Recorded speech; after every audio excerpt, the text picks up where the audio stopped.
All right, let's get another key race alert right now. Take a look at this. 19% of the estimated vote is now in. They're counting these votes in Georgia relatively quickly. Polls haven't even been closed for an hour. The Democrats maintaining a lead. It's grown. 73,000 vote lead by Raphael Warnock over Kelly Loeffler, 438,000. For Warnock, 365,000. For Loeffler, 54.5% to 45.5%. 19% of the vote is now in. John Ossoff has a nearly 70,000 vote lead over David Perdue, the Republican, 54.3% to 45.7%. 440,000 votes for Ossoff, 371 for Perdue. So the Democrats, John King, they're still in the lead. They built that lead a little bit. I assume some of the votes were counted in the Atlanta counties. You are seeing more blue in Atlanta and the suburban color around it. It's been bouncing around, though, while we were in the quick commercial break. So if the numbers flipped a few times, too. That's the way it's going to go in the early hours. It's just the way it's going to go. You're going to get votes. You see a lot more red down here. Some of these more rural and Republican counties reported, and the Republicans jumped up. Then we got some more votes up here, and the Democrats jumped up. So we're all going to have to just be patient for the next couple hours. But let's go through it. As you noted, let's start with the largest population center it is. That's Fulton County, Atlanta, and the suburbs around it. John Ossoff at 80%. That's where a Democrat needs to be in Fulton County. Again, we're at 22%. We have a long way to go. And we did see margins can matter in a very close race. David Perdue did better than President Trump in this county, the biggest county in the state, back in November. We'll watch and see how it plays out tonight. That's the Ossoff-Perdue race. You flip over here to the Warnock-Loeffler race. Warnock actually with a little bit higher voter percentage there. Or is it? I might have that backwards. 80.2 there to 81 here. This is his home base, Atlanta, Ebenezer Baptist Church, the Church of Martin Luther King Jr. African-American turnout, absolutely critical. But the suburbs, again, to the north and the south, will matter hugely for the Democrats tonight. Can they keep the advantage Joe Biden had in the presidential race? Of the entire state, that's just one county. That's right. Just Fulton County gives you 10%. And again, you come over here, you're talking about the fourth largest county. You come over here, you're talking about the second largest county. So the bulk of your vote is in metropolitan Atlanta. But when I come over here, you're talking about the fourth largest county. You come over here, you're talking about the second largest county. So the bulk of your vote is in metropolitan Atlanta. But in a close race, the votes everywhere count. So you look at Gwinnett, Democrat Warnock at 71%. Race is tracking very closely. Ossoff at 70%. Again, very early voting, though. If that number holds and the Democrats are at 70%, you come back to the presidential race. Joe Biden won, but at 58%, it's just a reason, again, some people at home might get annoyed at the repetitive nature of it. For context, though, this is early vote. So the Democrats are running higher right now than we expect them in the end because the early votes are coming in first. But we'll keep watching. Sometimes we get surprised as we go through it. And again, 62,000 vote lead, 53 to 46 right now. You are starting to see, this is where the president was last night, Whitfield County. Very small number of votes in so far, only 4%, but this is a test. Remember late in the presidential campaign, when a lot of the polls show Joe Biden with a big lead, President Trump hit the road, those rallies worked. President Trump lost the election, but he made Pennsylvania a lot closer. He made Georgia closer by his rallies. They did turn out people in the late stages of the presidential election. North Carolina is another example. The president on the road does turn out his base. A big question for this race, does the president on the road turn out his base when he is not on the ballot? So this is one of the places we'll watch as we get more votes. We're only at 4% right now, but that is why the president went there last night. They know this will be red, but they need higher turnout to offset that Democratic advantage in early voting. Yeah, 19%, almost 20% of the vote is now in. I think it's pretty impressive, John, that they've already counted almost 20% of the vote in a state like Georgia. The polls haven't even closed for an hour. Well, number one, despite everything you've heard from the president, Georgia did a good job. Most states did a good job. All states did a pretty good job back in November. But Georgia did a very good job, especially given the complexity, the difficulties of the pandemic election, and with turnout up so much, right? Georgia did a very good job. The votes have been recounted 3 times. Joe Biden won the state. But even Georgia would tell you, the Secretary of State and the county election officials would tell you, they also learned lessons from what happened in November, which is why they're processing the early ballots earlier this time. They expect turnout to be down, but they don't want to wait 5 days either, or 4 days either. They want to count the votes as quickly as possible. So you're up to 20%, you're right, not all that long after the polls have closed. The question will be, does it keep coming in? Every now and then, we've gone through this for many years.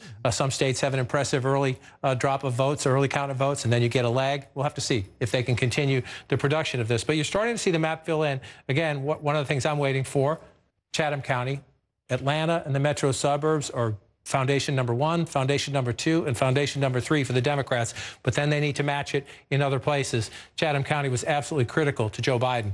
You see the 58% there. And if you went back to 2016, 55% for Hillary Clinton. So Joe Biden upped his margins in the places where he needed to in the presidential race. And you come back to the Senate race here. Ossoff won with 57.5. The question is, can he match it?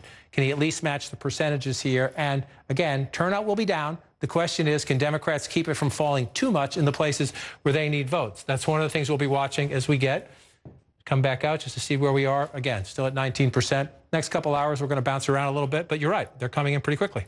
Yeah, and the Democrats are still ahead right now. 20% of the vote is now in, and Ossoff has a 47,000 vote lead. Warnock has a 52,000 vote lead. So the numbers are coming in pretty quickly. Jake, back to you. Thanks, Wolf. And I just want to make a point to help our viewers understand just how stop counting votes right now in Georgia. And let's bring them up.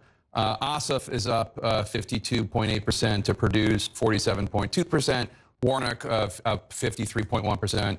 to Loeffler's 46.9%. We could stop counting right now, and up 53.1% to Loeffler's 46.9%. We could stop counting right now, and Ossoff and Warnock would win. But we wouldn't do that because we're still counting ballots.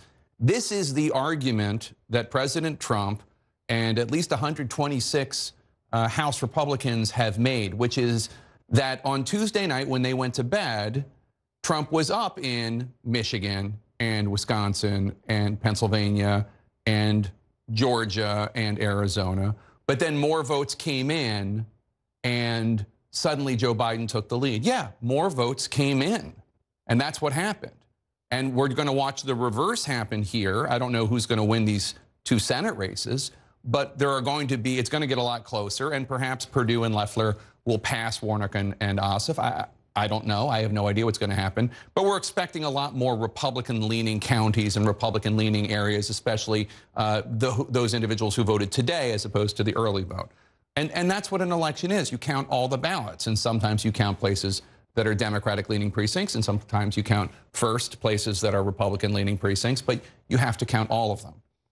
One of the main arguments in the Texas Attorney General lawsuit that the Supreme Court basically went like this to and threw out the window is because they argued there's no way that Donald Trump could be up in all of these states, Wisconsin, Pennsylvania, Michigan, et cetera.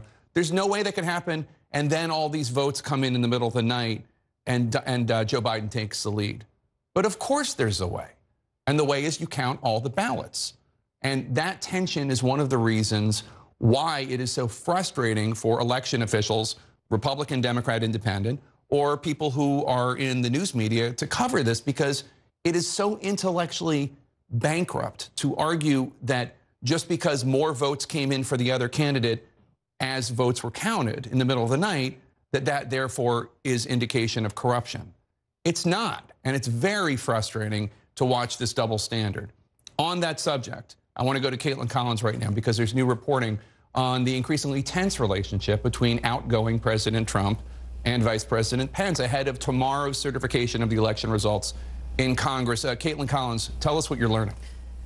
Yeah, Jake, earlier we reported that President Trump and Vice President Pence had a lunch today. It doesn't appear they actually had lunch during this meeting between the two of them, where we are now being told that basically the vice president went through step by step with President Trump what it is that he can do on Capitol Hill tomorrow as Congress is meeting to certify Joe Biden's win. And in essence, he told the president that part of that is not going to be an ability to block the certification of Joe Biden's win. Basically, this lowering of expectations of what the president can expect, someone who has been incredibly loyal to him over the last several years, but whom the president has been criticizing over the last several days, what he can expect when Pence does go up to the Hill tomorrow. Now, this is a meeting that they had today. The vice president just left the White House a few moments ago, so that means they are not going to be watching these returns here in Georgia come in. That's pretty unusual, given they typically try to watch them together. But of course, things have gotten incredibly tense between these two and Donald Trump's final days in office, which is, not a typical relationship between the president and vice president and what they've had over the last 4 years, Jake, because they've tried to navigate what's going on. And now this is this ultimate test that the president is putting Pence in, and he wants him to go up there and cause this disruption. And even though he has been convinced by some outside advisors, some internal advisors, that Pence does have a bigger role than he does tomorrow, Pence told the president that is not going to be something he's been able to do do, because he did meet with the Senate parliamentarian earlier this week for several hours, going over exactly what his role is going to look like. And he told the president that does not involve not being able to certify Biden's win as the president would like him to do. All right, Caitlin Collins, great reporting. Thanks so much. And this is another example of the crazy, because if a vice president could just on his own decide that they're not going to accept certain states, I mean, then why didn't Joe Biden do that 4 years ago against Donald Trump? Why didn't Al Gore do it, or Richard Nixon, or Walter Mondale? Because it's not how it works. And no matter how much President Trump is trying to bend the realities of the Constitution that got him to the place where he is in the first place, it's not going to happen. And the issue is that he has spent the last 4 years creating a reality that so many people who know better have gone along with. But the jig is up at this point. And the fact that he is even trying to pressure his own vice president, which, look, I mean, in some ways, you can understand where he's coming from, given the history of the past 4 years. Mike Pence has been very, very loyal to Donald Trump. We don't know other things that have gone on behind the scenes that he's tried to get Mike Pence to do that he said, I'm not going to do that. I don't think so. But in terms of the public face, Pence has been extremely loyal. But this is just one other example of the president trying to claw and cling to anything he can that is never going to happen. Well, let's just talk about Mike Pence for a second, because congratulations, he has discovered at the 11th hour that you can't do something that was obviously unconstitutional in the first place. And the idea that he's been waffling over this and studying it for weeks and weeks and weeks is, I think, ridiculous on its face. I mean, it is very clear, not just because of the point that you made, which is that if this were a power that were instilled in the vice president, why wouldn't someone else have used it by now? Why is it that in all the years we have not had a vice president just sit there in the Senate and say, I don't want to count the electoral college votes from these states, and I'm going to make this guy the president? It hasn't happened because it's unlawful. And Mike Pence knows that it's unlawful. And he's waited until this moment to tell Donald Trump that, because that's not a profile in courage. That's a profile in the opposite of courage, not being willing to tell the truth when you know what the truth is. And, you know, I think we can expect Mike Pence to do the right thing tomorrow, but I also think that we can probably expect Mike Pence to also do other things that might give a nod to the rest of this foolishness, which is the idea that somehow there was this widespread fraud that does not exist.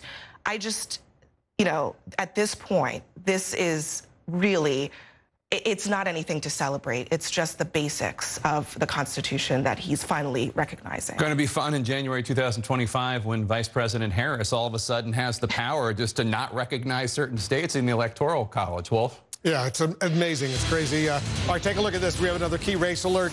They're doing an impressive job in Georgia. The polls have been closed for about an hour. More than 25%, 26% of the vote has now been counted. A quarter of the vote plus is now in, and the Democrats still maintain a lead. Raphael Warnock has a lead of almost 65,000 votes over Kelly Loeffler, 587,000 to 522,000, 52.9% for Warnock, 47.1% for Loeffler. Remember, 26% of the vote is in similar situation with the Ossoff and Perdue. John Ossoff, the Democrat, he has a lead of almost 58,000 right now over Perdue, 584,000 to 526,000, 52.6% for Ossoff. Perdue, 47.4% for Perdue. So the Democrats still maintaining their lead. John King, we're watching this very closely. More than a quarter of the vote is in. The polls have been closed barely an hour.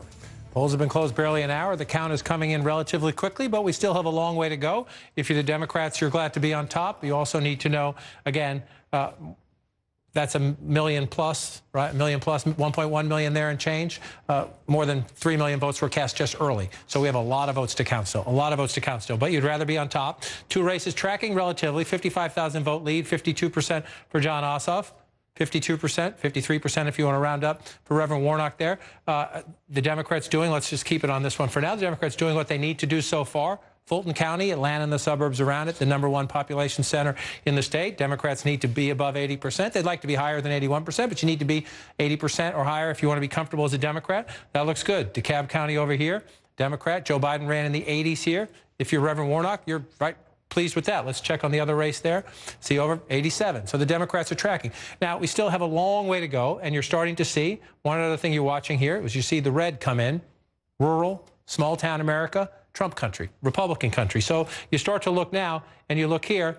If you're the Republicans, you're happier at 82%, but smaller county, 79% counted already. So we're getting to the point, we're just at the beginning of it, of looking around, where's the vote? Where are we missing vote? We know we're missing vote in the major population centers. 77% counted here, only 1% counted here. So we're going to bounce around 159 counties. It's a complicated state. Some of them are moving quickly, some of them not as much. So we need to watch for context. But again, you see the Democrats there. One interesting thing so far, and everything we're saying in this hour and probably for the next hour or two, be careful. We're still getting votes in. Things can change, and the context can change. But one interesting thing, if you look, I'm going to start in Fulton County again. Senator Perdue is losing, and losing badly, but look at his vote total, 18,883. Look at the other race, Kelly Loeffler. About 700 fewer votes in Fulton County. That's Atlanta and the suburbs around it. Let's move over here to Cobb County. You see Loeffler, 31,346. Look at Senator Perdue, above 32,000. Again, it's only a few hundred votes, but he's getting more votes. Let's come over a little bit more over here to Dekalb County, 11,972 for David Perdue, the Republican senator. 11,500, about 400 votes changed. Now, why do I make that point? Number one, we'll see if it holds up. It may not. We're early in the vote count. But number two, Kelly Loeffler was picked by the governor. When Johnny Isakson, the Republican senator, retired, she was picked for this one reason. For this one reason. They believed that she was a more moderate Republican woman who could win, do a better job in the suburbs. Do a better job because they saw what was happening. They saw the suburbs trending away from the president and trending away from Republicans, and the governor thought she was the better candidate. The president wanted Congressman Doug Collins, remember, who ended up running in the primary, but the governor appointed her as the interim senator. She was supposed to be the answer to the Republican suburban troubles. Let's watch as the night plays out, because once she was in the Senate, she went full Trump.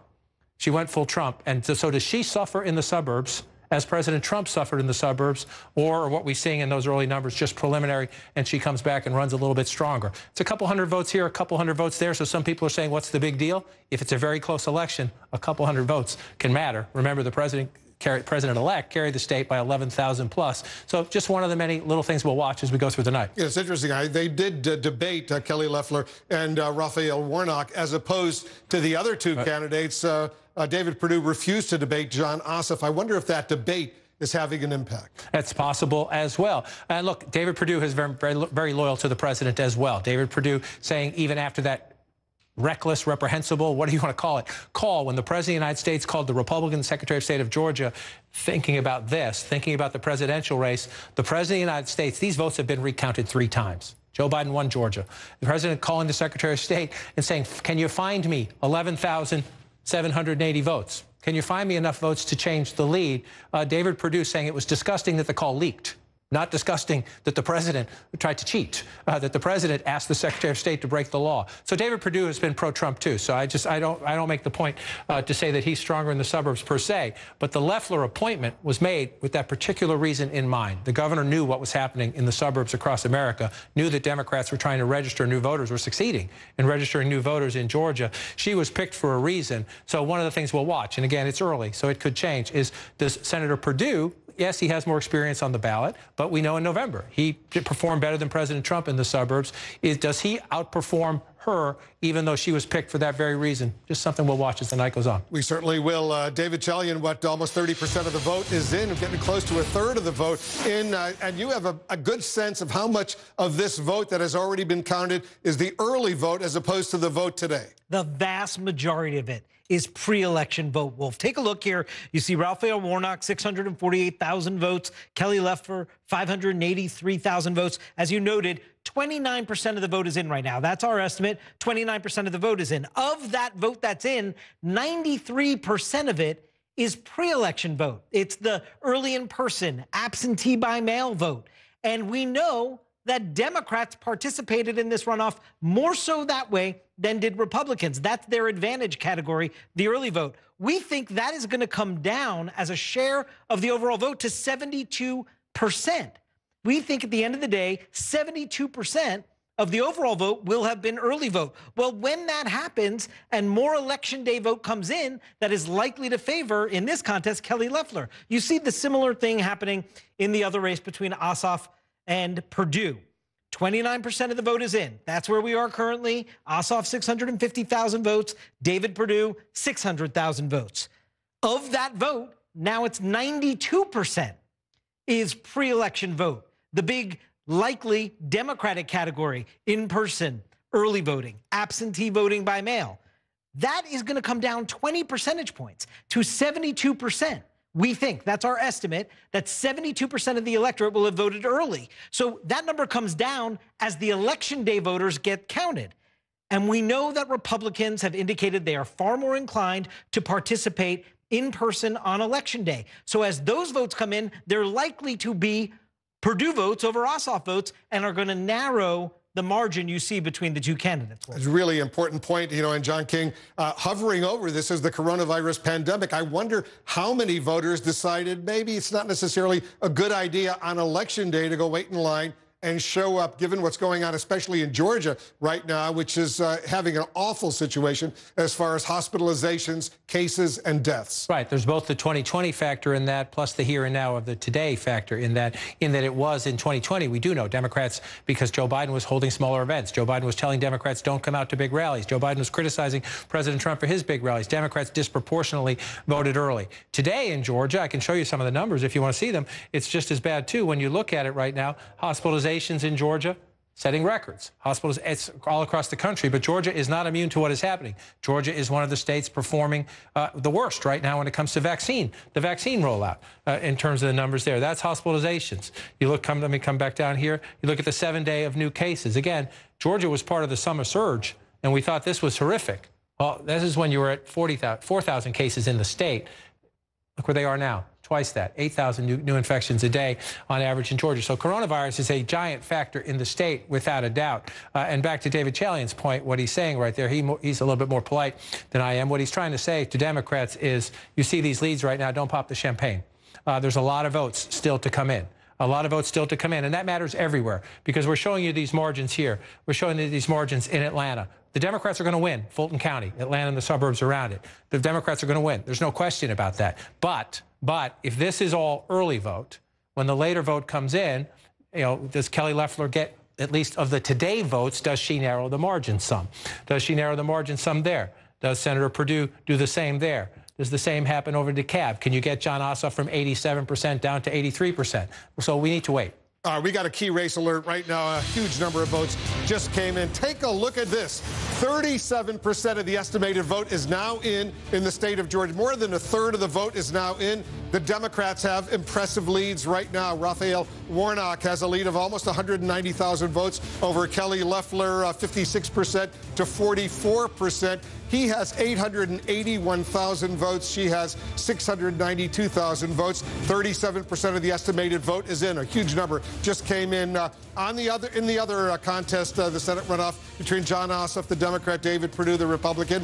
37% of the vote is now in. Ossoff has a lead of almost 172,000. Now it's down to 164,000 vote lead over Perdue, 55.2% to 44.8%. Ossoff has 879,000 votes. Perdue has 714,000 votes, almost 715,000 votes. John King, that's a huge number that just came in. 37% of the estimated vote is in. We continue to assume that's the early voting that's being counted relatively quickly. Yes, and the bulk of it came from right here. We were just talking about it a few moments ago. Look at the big jump. Look at the big jump in the votes right there, not just in the gap, but in the vote total right there. A giant number of votes just came in from Fulton County. They're up to 83% of the estimated vote right now. So if you're a Democrat, you say, great. We got a big basket of votes in this report out of Fulton County. Jon Ossoff at 74% in the county.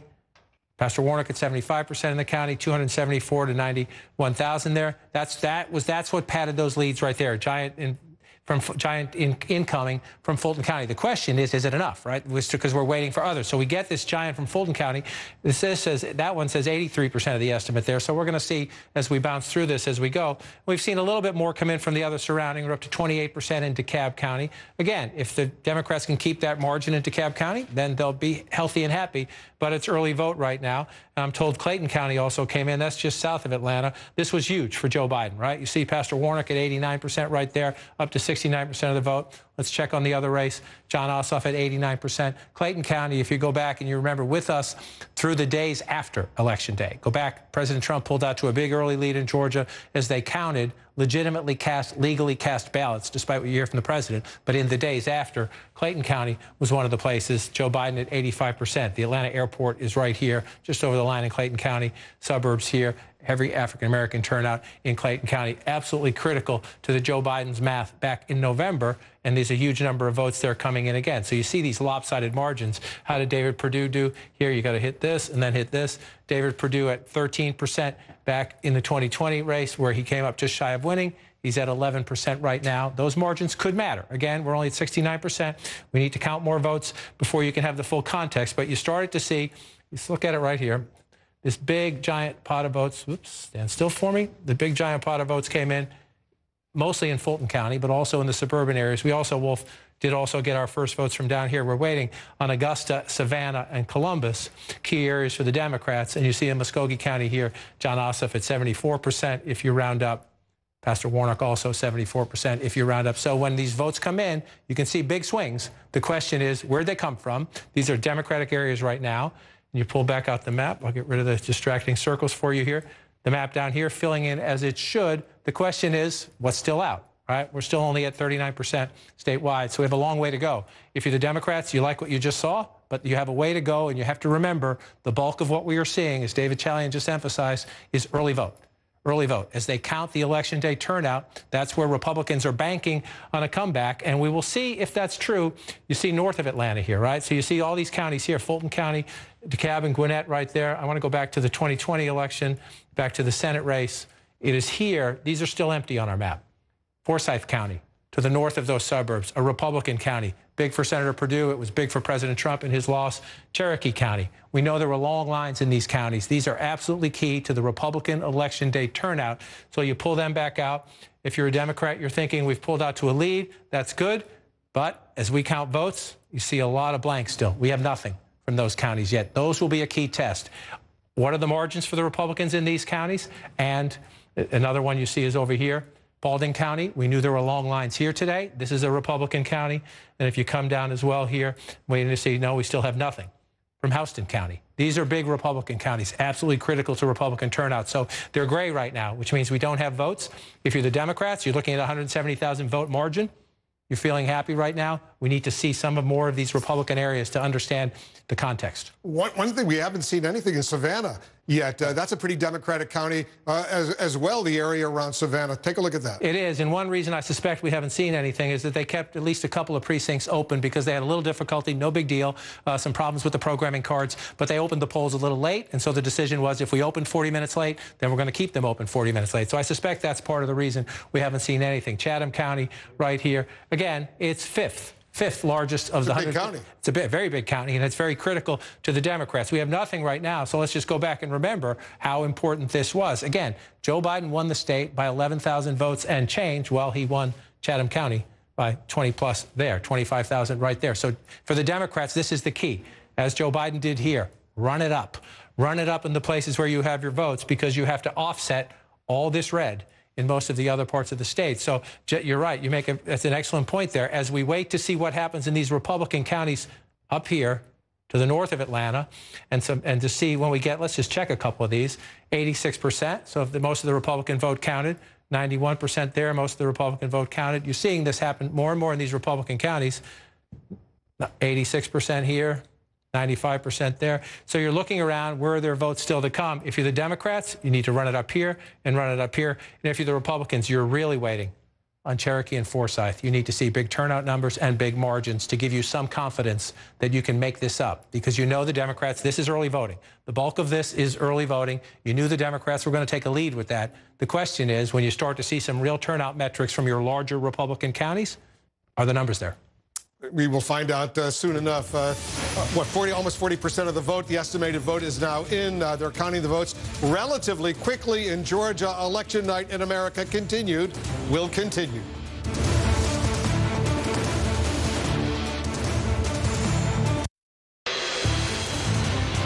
All right, we got another key race alert. Welcome back. 41% of the estimated vote is in. They're doing an impressive job counting the early ballots and the today ballots in Georgia. Right now, the Democrats have impressive leads right now. Take a look at this. Raphael Warnock has a lead of more than 207,000 votes over the Republican Kelly Loeffler.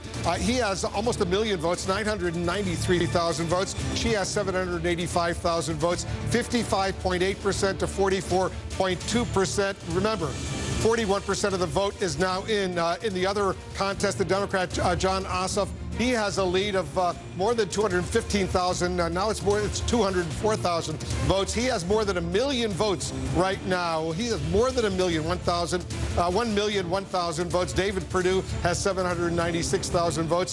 42% of the vote is now in, 55.7% to 44.3%. The Democrats have impressive leads right now. Let's go over to John King at the Magic Wall. Still plenty of votes out there, but the Democrats, they're doing well so far.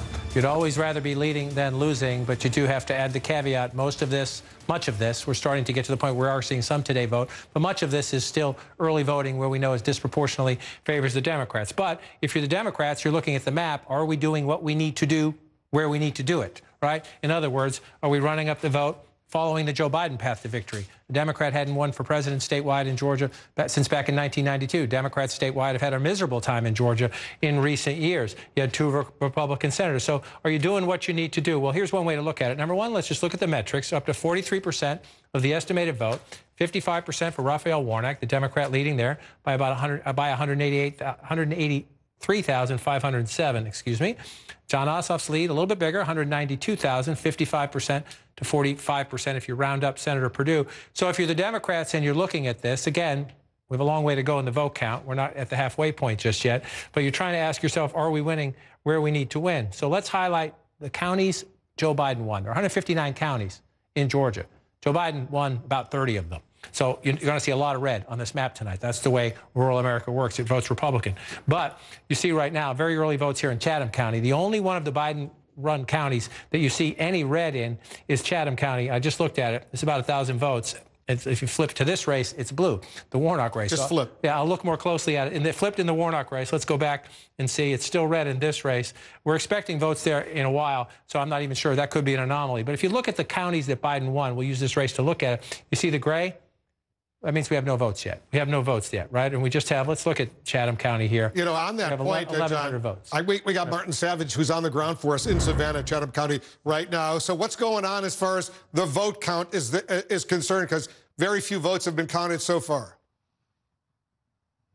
Right. Tom Mahoney, he is the chairman of the Chatham County Board of Elections, just talking to him, and they are hoping, he said momentarily, although I was looking in the tabulation room and I didn't see a lot of action there, but he believes that within, say, an hour, they'll start posting the first numbers. Now, he expects that to be a fairly significant number, maybe not the entire early vote, but certainly a significant number. So you would be talking around 68,000 to maybe 72,000 early votes.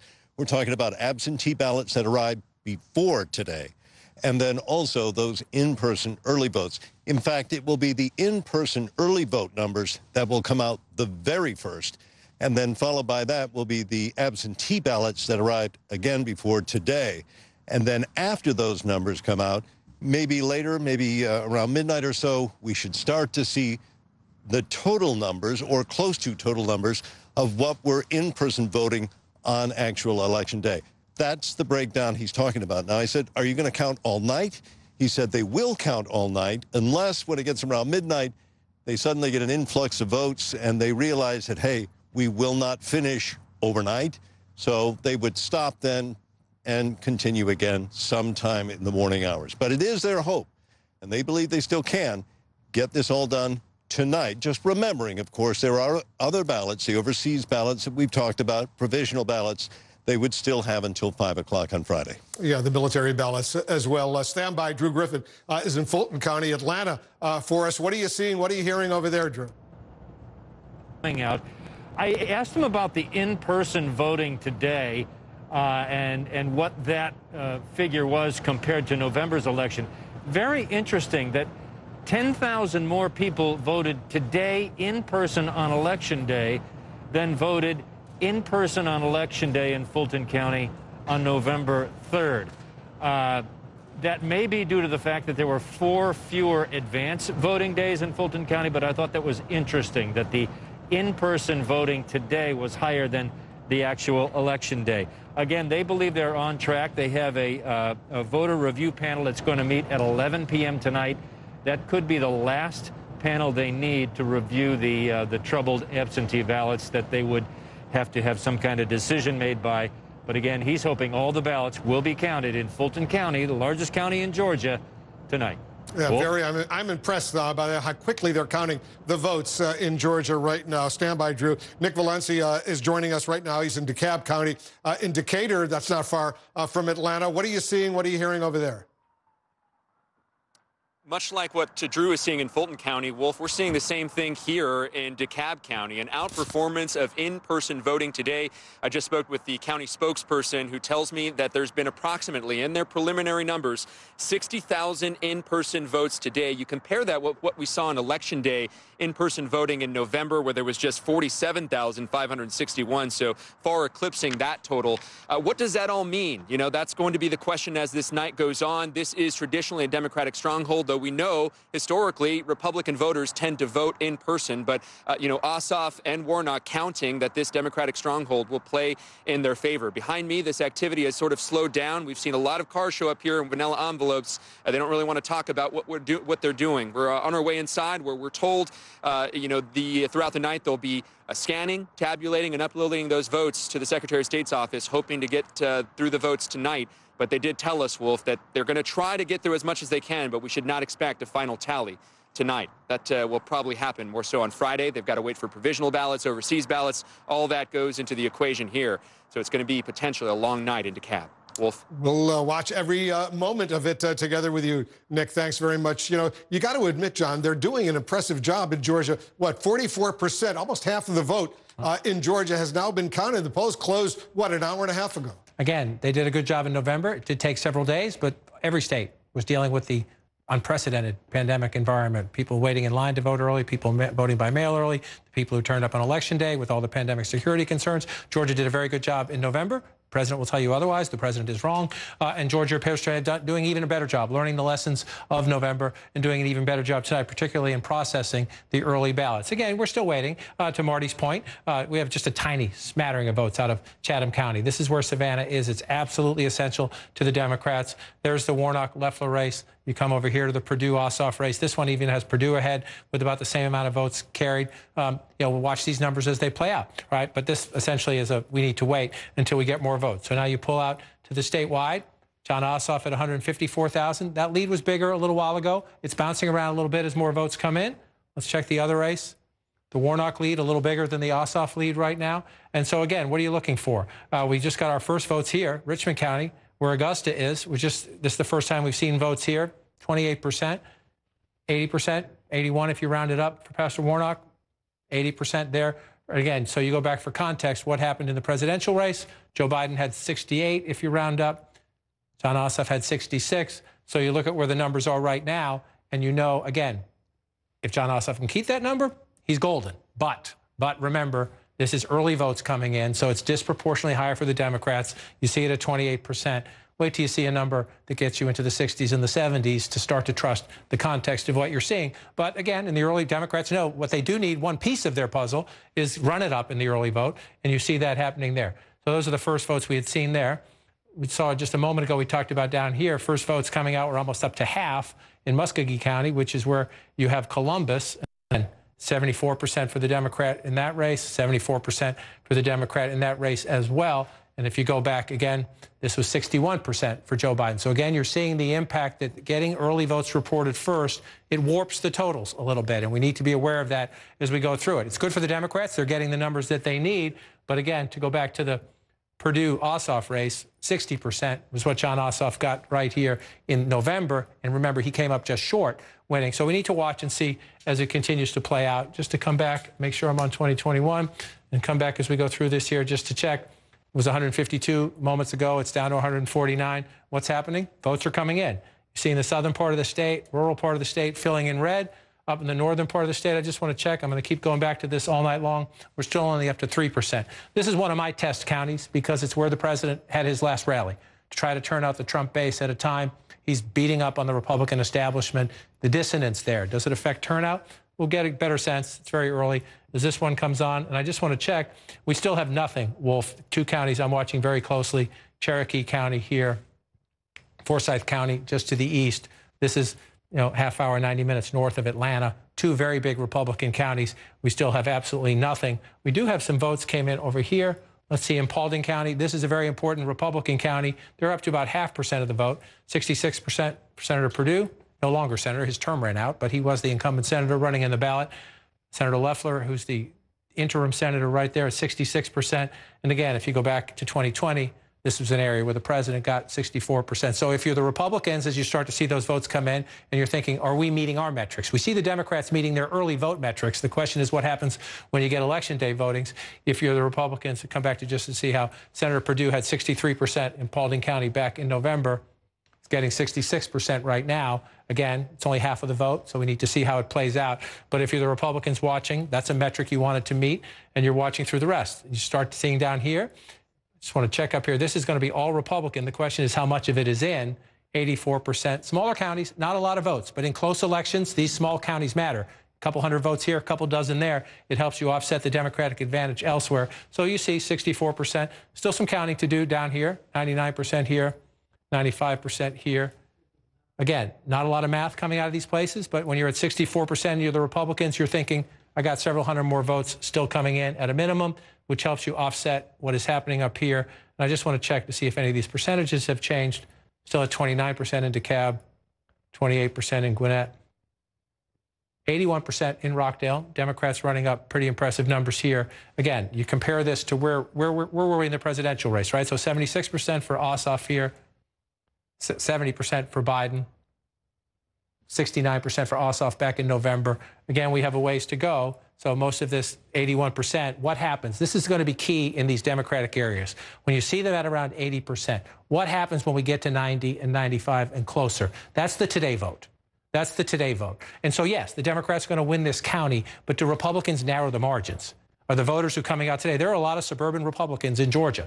Some of them voted for Joe Biden or stayed home because they don't like Donald Trump. Do they show up? And they understand the national implications of this race. That's why more than $500 million has been spent on advertising in this Senate race. And the Republican ads are saying, do not give Joe Biden a Democratic Senate. So this will be Democratic at the end of the night by a lopsided margin. The question is, does the late vote narrow those margins there, here, and even here, even in Fulton County? Could Senator Perdue push that up just a little bit more? If so, puts him back in play. If Jon Ossoff can keep it there, it's going to be interesting.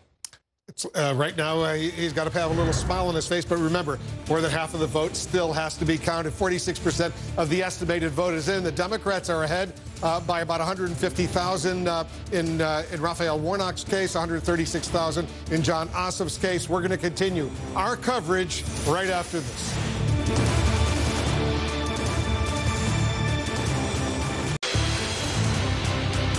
All right, we have a key race alert. Take a look at this. Almost half of the vote is now in Georgia. 49% of the estimated vote is in. The Democrats still maintain impressive leads. Raphael Warnock over Republican Kelly Loeffler.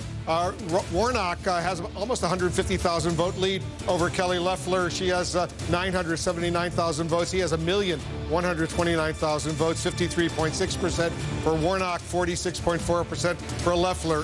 The other Senate race, Jon Ossoff, he has an impressive lead, 134,000 vote lead over the Republican David Perdue. He has 1,120,000 votes to Purdue's 986,000 votes, 53.2% for Ossoff. 46.8% for Purdue. Remember, 49%. Almost half of the vote in Georgia is now in. David Chalian is watching all of this. And so much of that vote that is in, almost half of the vote, is early voting. People who voted over the past few weeks, either by mail or in person. Exactly. I mean, the vast majority is early vote. Take a look at these contests. You see 49% of the estimated vote is in right now. Raphael Warnock, 1.1 million votes. Kelly Loeffler, 979,000 votes. But how much of that 49% of the vote that's in is early vote? 90% of it. 90%, the vast majority is early vote. And we know that that early vote tends to favor Democrats. They participate in the early vote in greater numbers than do Republicans. At the end of the night, we think that number is going to drop down to 72% of the overall electorate will have voted early. So 28% of the electorate is going to be election day vote.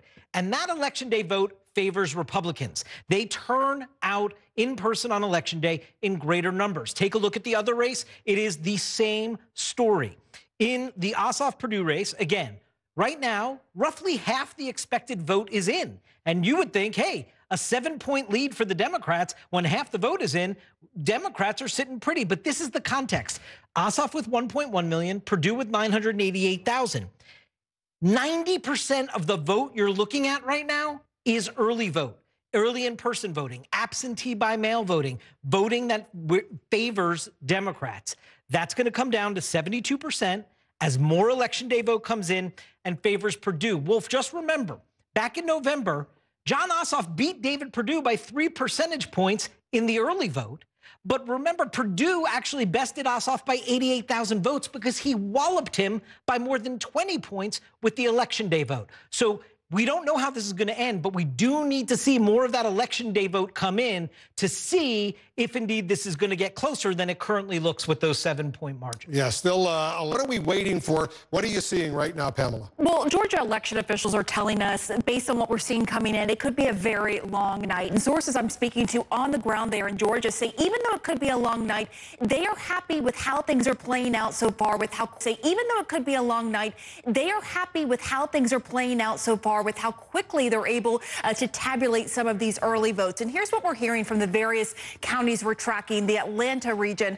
In Fulton County, we're told by an official there that they are on track on processing and should be able to process almost all, if not all, ballots tonight. So that's good news there. In Dekalb, I'm told from an official there that they're waiting to see how the tabulation is going before deciding their timeline tonight. Now, most of what we're seeing from Dekalb are those early votes that would skew Democratic, and just a very small percentage of today's votes, the in-person today voting. In Cobb County, another county we're keeping a close eye on, what I'm told from officials there is that last time during the general, they left around 3 a.m., 4 a.m., then resumed several hours later. I'm told it's probably going to be a repeat there in Cobb. And then you look at Gwinnett, another important county there in Georgia. I'm told by an official there, if it seems achievable, county officials would work through the night. It's important to point out that the state system that they were used for signature verification for those absentee ballots to process them, that has now been extended, the hours for that,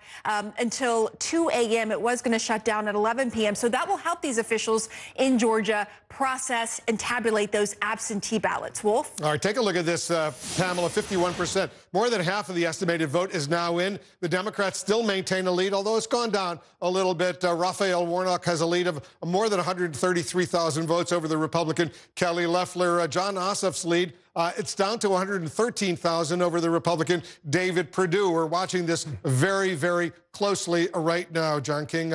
It's going to go up and down. The Democrats' lead was more significant. It's gone down a little bit. The question is, will it keep going down, and what will happen to it? That is the question right now. David Chalian just laid it out there perfectly for you.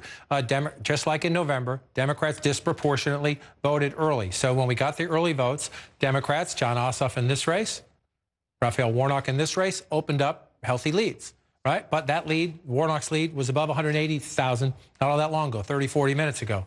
Jon Ossoff's lead, now 106,000. was above 150,000 not all that long ago. Over the last 30 minutes, as more votes have come in, including more votes cast today, the beginning of the votes cast today, the Democrats' leads have come down. Now, it doesn't mean Democrats won't get more votes, too, from votes cast today, but Republicans expect to have an advantage, and they hope a very significant advantage in the today vote, just like they did in November. So the question for these Democrats, as you see, and again, it's not all in yet. This is Chatham County. This is a big Democratic area. Martin Savage just laid out. You see only 1,000 votes here, 1,000 and change votes here.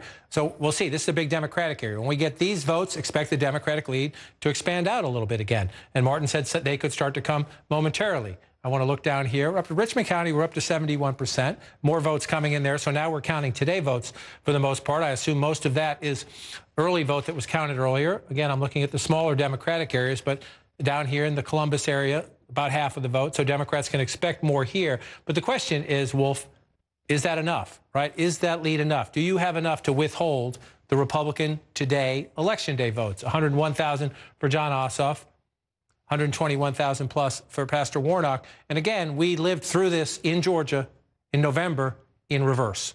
Donald Trump opened up a giant lead because they counted the election day votes first. Joe Biden chipped away at it consistently and steadily over a course of 4 days as they counted the early ballots. And we had the flip side of it in other states. Again, I mentioned this earlier, but the big Biden lead in Ohio, the big Biden lead in Texas back on election night in November, those votes were real, but they counted the early votes first. And when they counted the election day vote, Donald Trump overtook him. So we are reliving November in the flip side of it in the state of Georgia, in that they have so many early votes in now. But up to 52%, 116,000 for Pastor Warnock, under 100,000 now, 99,000 for John Ossoff. Again, you expect this to happen, but their partisans are watching at home. People who have a stake in the race. If a Republican, you're cheering that. If you're a Democrat, you're thinking, whoa, that was 150,000 plus not all that long ago. What's happening? What's happening is we're starting to count day of votes in rural Georgia, Republican Georgia, very small county here, but a place where David Perdue is running it up, right? 73%. Pulaski County, David Perdue running it up, 60%, 70% when you round up there, 67% here. So as these votes come in, this is what happens. In rural areas, the votes come in, they cut into the Democratic margin. The question is, you see the blue areas, there are still votes to be counted.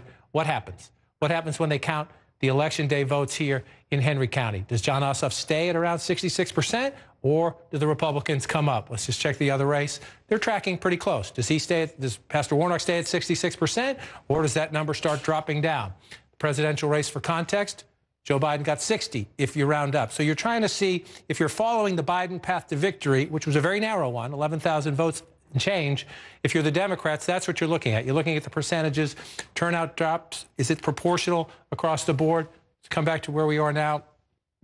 Come back up here to Cobb County. Only 29% of the vote in. So if you're a Democrat, you're thinking we have more votes to come here. Again, the question is not, will the Democrats, Ossoff and Warnock, win DeKalb County? They will. We know that. The question is, as more votes come in, do the percentages change? Can the Republicans get closer here, narrow the margins here, so it's not such a lopsided advantage? Can they narrow it there and then count in all the red from the rural areas? And again, I've been waiting for this one all night long. Forsyth County, we still have nothing. This, to me, will be one of the tests, because we're going to get Republican votes today from a very Republican county, absolutely critical to Republicans statewide. It was a big county for President Trump back in 2020, back in November. We still have nothing from Forsyth County. A key test, are Republicans coming out to vote? They tend to vote more today. And then you move over here to Cherokee County, where you see 68, 69%. If you round up there for the president back in November, he lost the state, but this was a critical piece for him. You come up here now, we have only 1% in Cherokee County. So when those votes come in Forsyth and in Cherokee, the question is, how big are they? What impact do they have on the Democratic lead? And do the Democrats then offset it? If you're the Democrats, you're really waiting on Chatham, and you're waiting for Fulton and the suburbs around it to see if, as the today vote comes in, do you maintain where you are? Hopefully you inch up a little bit. But the big concern for the Democrats is, do your margins here drop, even by a couple hundred votes? That matters in a close election. Because the Democrats are looking at Fulton County, where Atlanta is, what percentage of the vote is in Fulton County, 83%. There's still, 17% of the vote outstanding, but there's a lot more outstanding vote right now next door in Dekalb County. Take a look at that. Right, so you come over here, you're looking at Dekalb County, you've only counted about 30% of the estimated votes. So you've got 7 in 10 votes still to count in Dekalb County. And it's a major population center, the fourth largest county. This is a suburb. A lot of Georgia is a big suburb, but the Atlanta area and the sprawling suburbs around it, this is an area that has become increasingly critical to the Democrats. You see, again, Ossoff at 85%, 86 if you round up. Pastor Warnock at 86%. If you go back to the presidential race, Joe Biden had 83%. So the Senate candidates right now overperforming a little bit the metric where Joe Biden was. The question is, can you maintain that or at least stay relatively close to it when the rest of that vote comes in? Because what we have right now is the early vote, which we know was disproportionately Democrat. You mentioned Fulton County. Again, this is a big laboratory, a big question for me in the sense that you look where we are now, 74 to 26, if you round. Let's go back to 2020. Joe Biden, President Trump was at 26, right? Joe Biden at 73. Look at where Perdue was. Senator Perdue in the one-on-one race, the other Senate race was a jungle primary. In the one-on-one race in November, where Perdue came up just short, he outperformed President Trump in the suburbs around Atlanta. He outperformed him. Can he do that tonight? Again, 1,000 votes, 800 votes, 2,000 votes. That could matter a lot in a close race. So we're waiting to see. You see 146,000 for Senator Perdue back in November. When you look at the presidential race, 137,000 and change for the president. David Perdue outperformed President Trump in the Atlanta suburbs. Traditionally Republican suburbs, especially when you move farther away, you get from the urban areas right there. Does that happen tonight? We still have a ways to go in counting those votes. If you're the Democrats, you're looking at your margins now down to 77,000 for Ossoff. As the today votes come in, down to 77, Pastor Warnock also now under 100,000. Today votes are starting to come in. The Democratic margins are shrinking. Next hour is going to be really interesting. Looks like it's tightening a little bit. 55% of the estimated vote is in. When we come back, you're going to explain a jungle primary to our viewers as well. We have much more of our special coverage coming up.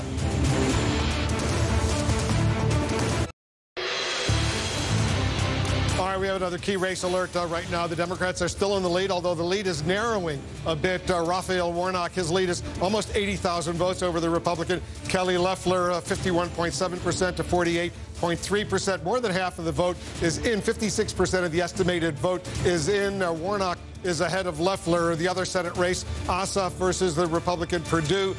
His lead, Ossoff, is about 62,000 votes over Perdue, 51.3% to 48.7%.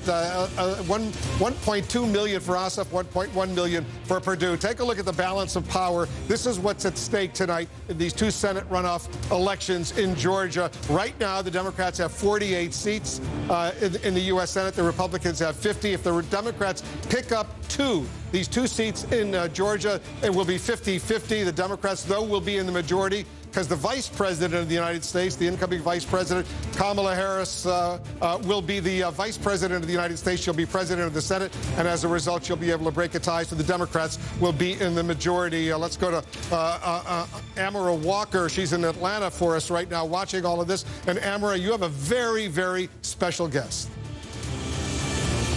I sure do. Gabriel Sterling, the voting systems implementation manager for the Secretary of State, is joining me now. And Gabriel, first of all, thank you for your time, because I know you're at least the second busiest man in the state right now. But you were tweeting this morning and you were speaking yesterday, literally begging Georgians to go out and vote. You tweeted that again this morning. And you also said, please go ahead and vote for the Republican candidates. If one of the Republican candidates or both lose their seats in the Senate, who would be to blame? Well, I'll speak for outside of my role working for the state. This is a personal opinion that'll fall squarely on the shoulders of President Trump and his actions since November 3rd. And why do you say that?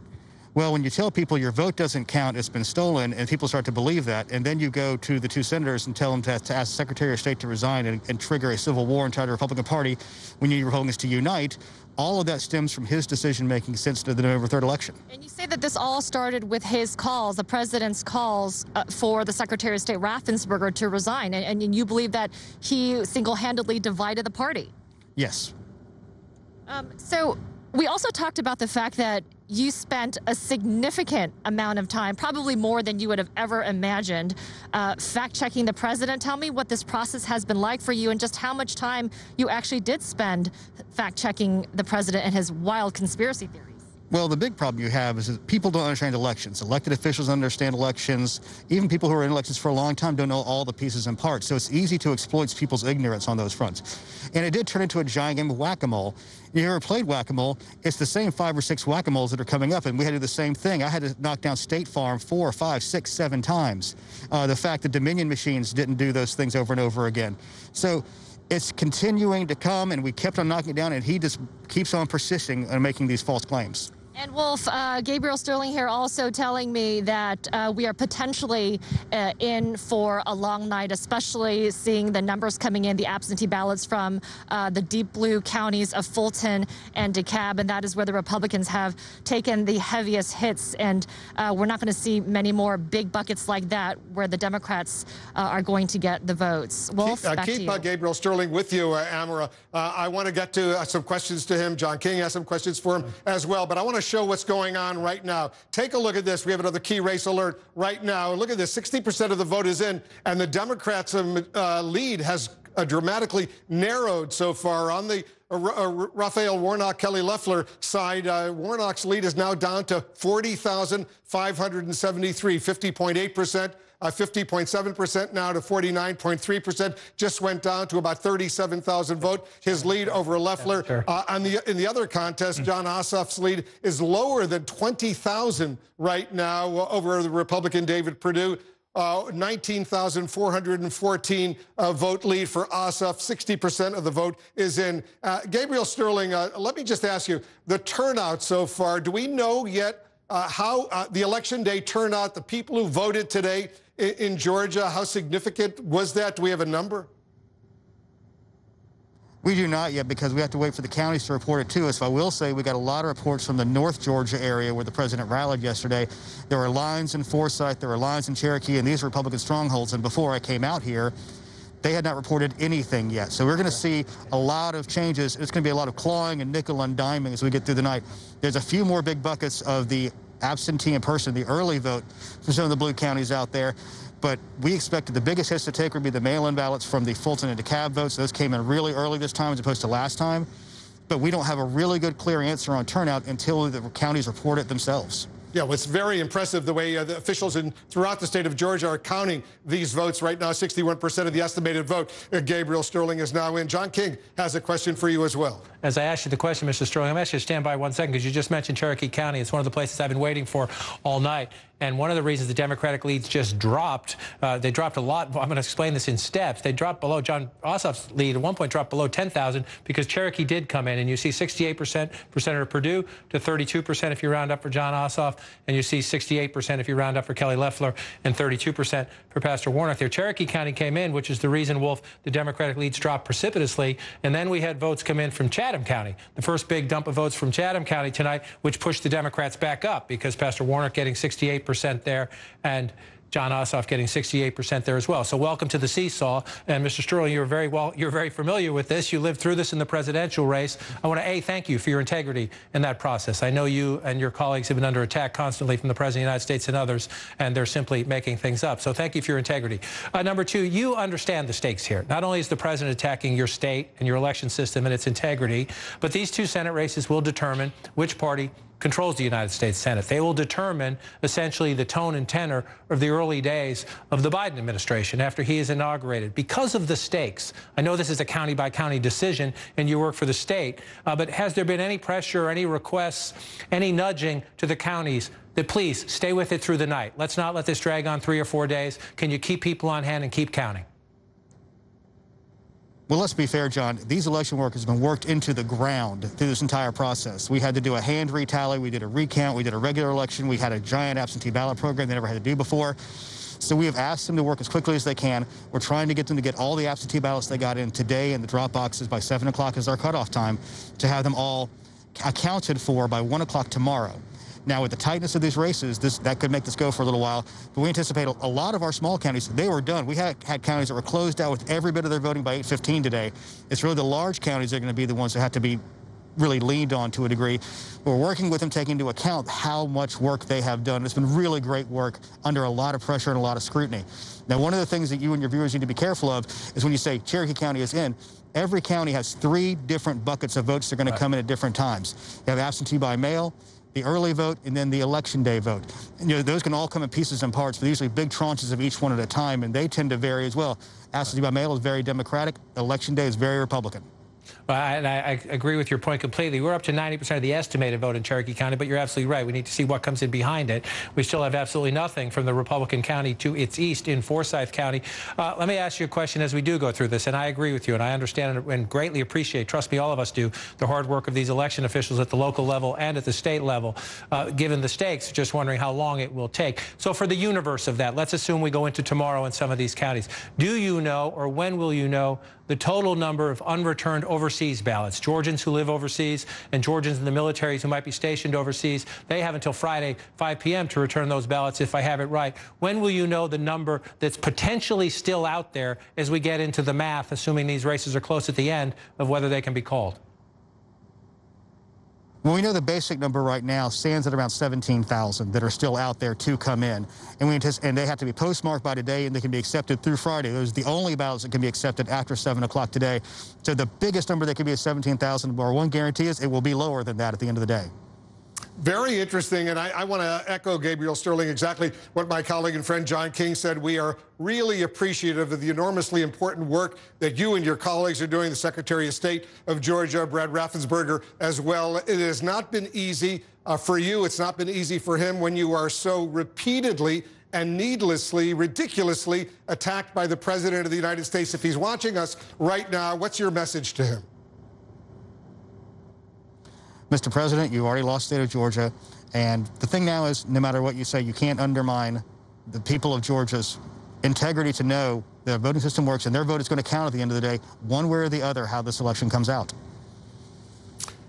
Gabriel Sterling, thank you so much for doing. We will stay, obviously, in very, very close touch with you. We really are appreciative of everything you and your colleagues are doing. This has not been easy, as obviously it's been very, very difficult. Let's take a look at where things stand right now. 63% of the estimated vote is now in. 63% is now in. The Democrats' lead has narrowed.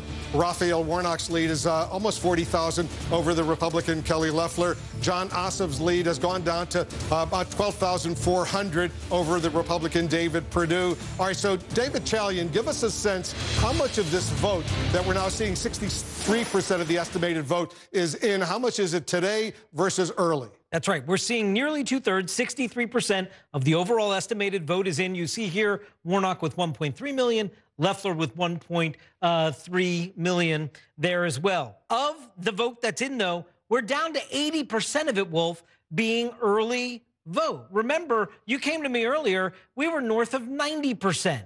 Now it's coming down as election day vote is coming in. So now our percentage is at 80%. We actually expect that to continue to go down. We think at the end of the day, our estimate, that 72% of the overall vote will have been banked early, with early in person and absentee by mail. Democratic strongholds, if you will, in terms of method of vote. But why Kelly Loeffler's been closing the gap is because election day vote has been coming in. It's the same in the Ossoff and Perdue race. What you see there again is 63% of the estimated vote is currently in and tallied. Jon Ossoff, 1.36 million. David Perdue, 1.35 million. How much of it is early vote? Well, of the vote that's in, 80% of it is early or absentee by mail vote, pre-election day vote. We think that number is going to come down to 72%. So more and more election day vote, which overwhelmingly favors Republicans like David Perdue in this race, is coming in. And that brings down the percentage overall that is early vote. And that is what Republicans are banking on. Big election day turnout. As those votes get counted, you've seen these races tighten to just a hair right now. When it was 90%, it was like a 7-point race. As the early vote becomes a smaller share of the electorate, election day vote comes in, these Republicans make up ground, and these races have narrowed. Exactly as we anticipated would be the case, David. You know, John, it's really, really close right now. 64% of the vote is in, and Ossoff's lead is now only 9,000 votes. And so watching the seesaw of the last 15, 20 minutes has been fascinating in the sense that one county, a Republican county like Cherokee County, for example, comes in with a big dump of votes. They're up to 90% now. You see the lopsided Republican advantage in both of the races here, and the Democratic leads come down. All right, then you see, we saw some votes come in from Chatham County. Warnock's at 32,000. I just want to check right now. Warnock significantly right now overperforming Jon Ossoff. We'll see if that continues as we go through it. By 20,000 plus votes there, 25,000 plus votes there. And then you come to Savannah, Chatham, right here. Martin Savage was telling us earlier they expected to speed up the reporting here because this had been one of the slowest places to start. They're up to 40% right now. You see Jon Ossoff at 68%. Pastor Warnock at 68%. This is absolutely critical as the rest of this vote comes in from the Savannah area in Chatham County. It is absolutely critical for the Democrats to maintain a big advantage. And I'll explain to you why in just a minute. We still have absolutely nothing out of Forsyth County. Of the 159 counties in the state of Georgia, this is 11th in terms of population. So not giant, but it is significant, and it is solidly Republican. If you go back to the spoke to there, this is one of the counties where there were long lines, where a lot of people in line, where there were long lines, where a lot of people in line when the polls closed. The expectation is a lot of those people are Republicans. If you look at what happened in 2020, and if you look at Georgia's history, we still have absolutely nothing from Forsyth County. So if you are the Democrats and you're looking at a 7,000 vote lead there, and a 35,000 vote there, and you know there are a lot of Republican votes to come from Forsyth County, and then a modest number of Republican votes to come from other places like Coffee County here. Let's go back to 2020. You look at the presidential race. 6,000 votes. 6,000 votes, right? Not a giant number when you think about statewide, but when you're talking about the final hours in the final counties, and Jon Ossoff has a lead of 7,000 plus, right? We don't expect turnout to match the presidential level, but if the Republican candidates can pick up 3,000, 2,500, pick up, even if turnout is down, if your margins are like that, you pick up 2,000, 3,000, maybe more votes, then you're cutting into those margins from these Republican counties. So one of the things we're looking at now is where's the gray, right? Where's the gray? Where do we have nothing? Then we go around to see where do we still have 20% out and 15% out. But one of the big questions right now is where is the gray? And you have Appling County here, which, like Coffee County, is an overwhelmingly Republican county. So again, not a lot of people, but that's just shy of 5,000 votes in the presidential race right there. The question is when those votes come in tonight, how much ground do the Republicans make up, and can the Democrats offset it somewhere else? All right, we got a key race alert right now. Take a look at this. 64% of the vote is in David Perdue has now taken a very, very narrow lead over the Democrat Jon Ossoff. His lead, 787 votes. 787 votes for David Perdue over Jon Ossoff, the Democrat. 50%, 50%, 1.3 million, 1.3 million. The difference, 787 votes. That lead by Ossoff was incredibly much higher earlier, not that long ago. Perdue's lead has now gone up to 1,538 votes. 64% of the vote is in. The other contest, Raphael Warnock, he still has nearly a 25,000 vote lead over the Republican Kelly Loeffler. So we're watching all of this. That lead is now 17,900 right now. You know, John, I just want to go back to the Atlanta suburban counties, whether Gwinnett, Dekalb, Cobb. There's still a lot of votes out there. These are heavily Democratic counties out there, so there's still plenty of opportunities for the Democrats. Plenty of opportunities for the Democrats, but also as we watch the today vote come in, it's absolutely critical. The Democrats will win those counties. The question is, do their margins shrink, and do Republicans, through the math, make up some votes? So let's start on the biggest one of all. That is Fulton County, Atlanta, and the suburbs to the north and the southwest. You see there, Pastor Warnock at 75%. This is his home, the Atlanta area. He's the pastor of Ebenezer Baptist Church. You see right here, he's at 75%. They're up to 87% reporting. Just want to flip over here. Jon Ossoff running a little bit behind in the home county of Pastor Warnock. But the Democrats doing there, again, just for context, Joe Biden gets 73% in Fulton County. So you're also looking at the raw numbers. The raw numbers matter. But if your first basic threshold is let's check the percentages. Are we getting our basic metric? And yes, the Democrats are getting their basic metric, exceeding it by a little bit right now, with about 13% still to be counted. So then you move over to Dekalb. Again, this is a big weight. This is a very big weight because of the size. It is the fourth largest of the 159 counties. We still have 70% of the vote to come in. Democrats will win Dekalb County at the end. The question is, can they keep the margins close to this? Can they run up those numbers? Run up those numbers to offset, as I said. I'll show you in a minute. We're waiting for some Republican counties to come in. They are not as big as this. They're not as big as this. So when the rest of that vote comes in, do the Democrats keep margins? 85%, 86% if you round up for Jon Ossoff. 86% there for Raphael Warnock. As this comes in, one of the places to watch. So keep Dekalb on your radar screen. Chatham over to the east. Gwinnett County, again, a lot of votes still to come in. You're moving away now. As you move away from the Atlanta metro area, there tend to be more competitive. But again, if you go back to 2020, Joe Biden got 58% here. This is not Fulton County where you're going to get 70 plus. This is not Clayton County where you're going to get 80% plus. Democrats want to come close to 60 here, right? And so where are we right now? Come to the Senate races. Right now, John Ossoff's above 60 at 65, 66 if you round up. Same for Pastor Warnock. But remember, David Chalian just noted, we are getting throughout most of the state some of the today vote, the election day vote. That tells you you're still at 34%. That tells you most of what we have, if not all of what we have, is early vote, which is disproportionately Democrat. So the Democrats will win Gwinnett County. You know, you can bet on that. The question is, can they keep the margins like this, and can they run up the numbers? Because they need that math, the raw number. They need that to offset what is going to happen in some of these other places. And we just got them. We were waiting for these earlier, Wolf. We had nothing from Forsyth County. We're up to 21% right now. 52% for Kelly Loeffler here. 52% for David Perdue there at 21%. Again, the question is, what is this vote, right? And we'll check in with our reporters to see, because if those numbers stay there, that bodes actually pretty well for the Democrats. Because if you go back to the presidential race, Donald Trump got 66% of the vote in Forsyth County. This is a place where there were still a lot of people in line at 7 o'clock when the polls were closing. The lines were an hour long or more throughout the day. This should be Republican country. This should be, if you will, the buffer, right? You know what's going to happen if you're a Republican in Atlanta and the close-in suburbs. You need to offset it here, like the president did. He narrowly lost, but he did what he needed to do in Forsyth County, or came close anyway. The 21%. If that stays a 5-point race, then the Democrats are in good shape. But I suspect as we go from the 21% to higher, that there are Democrats in Forsyth County, and they voted early, and that's what you're seeing right there. What are we seeing in Chatham County and Savannah right now? That's a Democratic county. It is a Democratic county, and we've been stuck. We were waiting a long time to get any votes, so we're grateful to see 40%, but we're still at 40%, and we've been there for a little bit. Again, 68% for John Ossoff to 32% if you round up. Come over here. The Democratic race, for the most part, there are some exceptions, and we'll look at them as we get later into the night probably, but they're tracking pretty much here. Again, 40%. This is absolutely essential for the Democrats to run up the raw numbers here, because you're talking about the 5th largest county by population in the state. So you've got a lot of votes there as you come out. And if you pop out, Pastor Warnock now at 13,000 vote. 14,000 if you round up. Seesaw now as these counties come in. We're just going to have to wait and get the rest of them come in.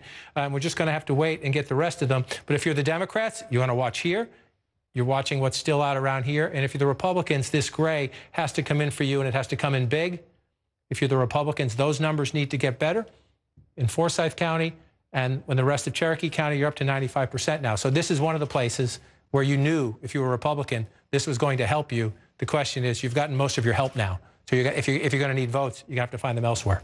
Yeah, it's really, really close. Take a look at the numbers right now. Look at this. 66% of the vote is in. 2/3 of the vote has now been counted in Georgia. Look at how close it is. Raphael Warnock's lead is 12,395 over Republican Kelly Loeffler. He's got 50.2% to 49.8%. The other contest, the Republican David Perdue, a mirror image of the Raphael Warnock Kelly Loeffler contest. Perdue has a lead of more than 14,000 votes over the Democrat John Ossoff right now, 50.2% to 49.8%. Remember, 2/3 of the estimated vote is now in. It is incredibly, John, incredibly close. Both of these contests with plenty of votes outstanding.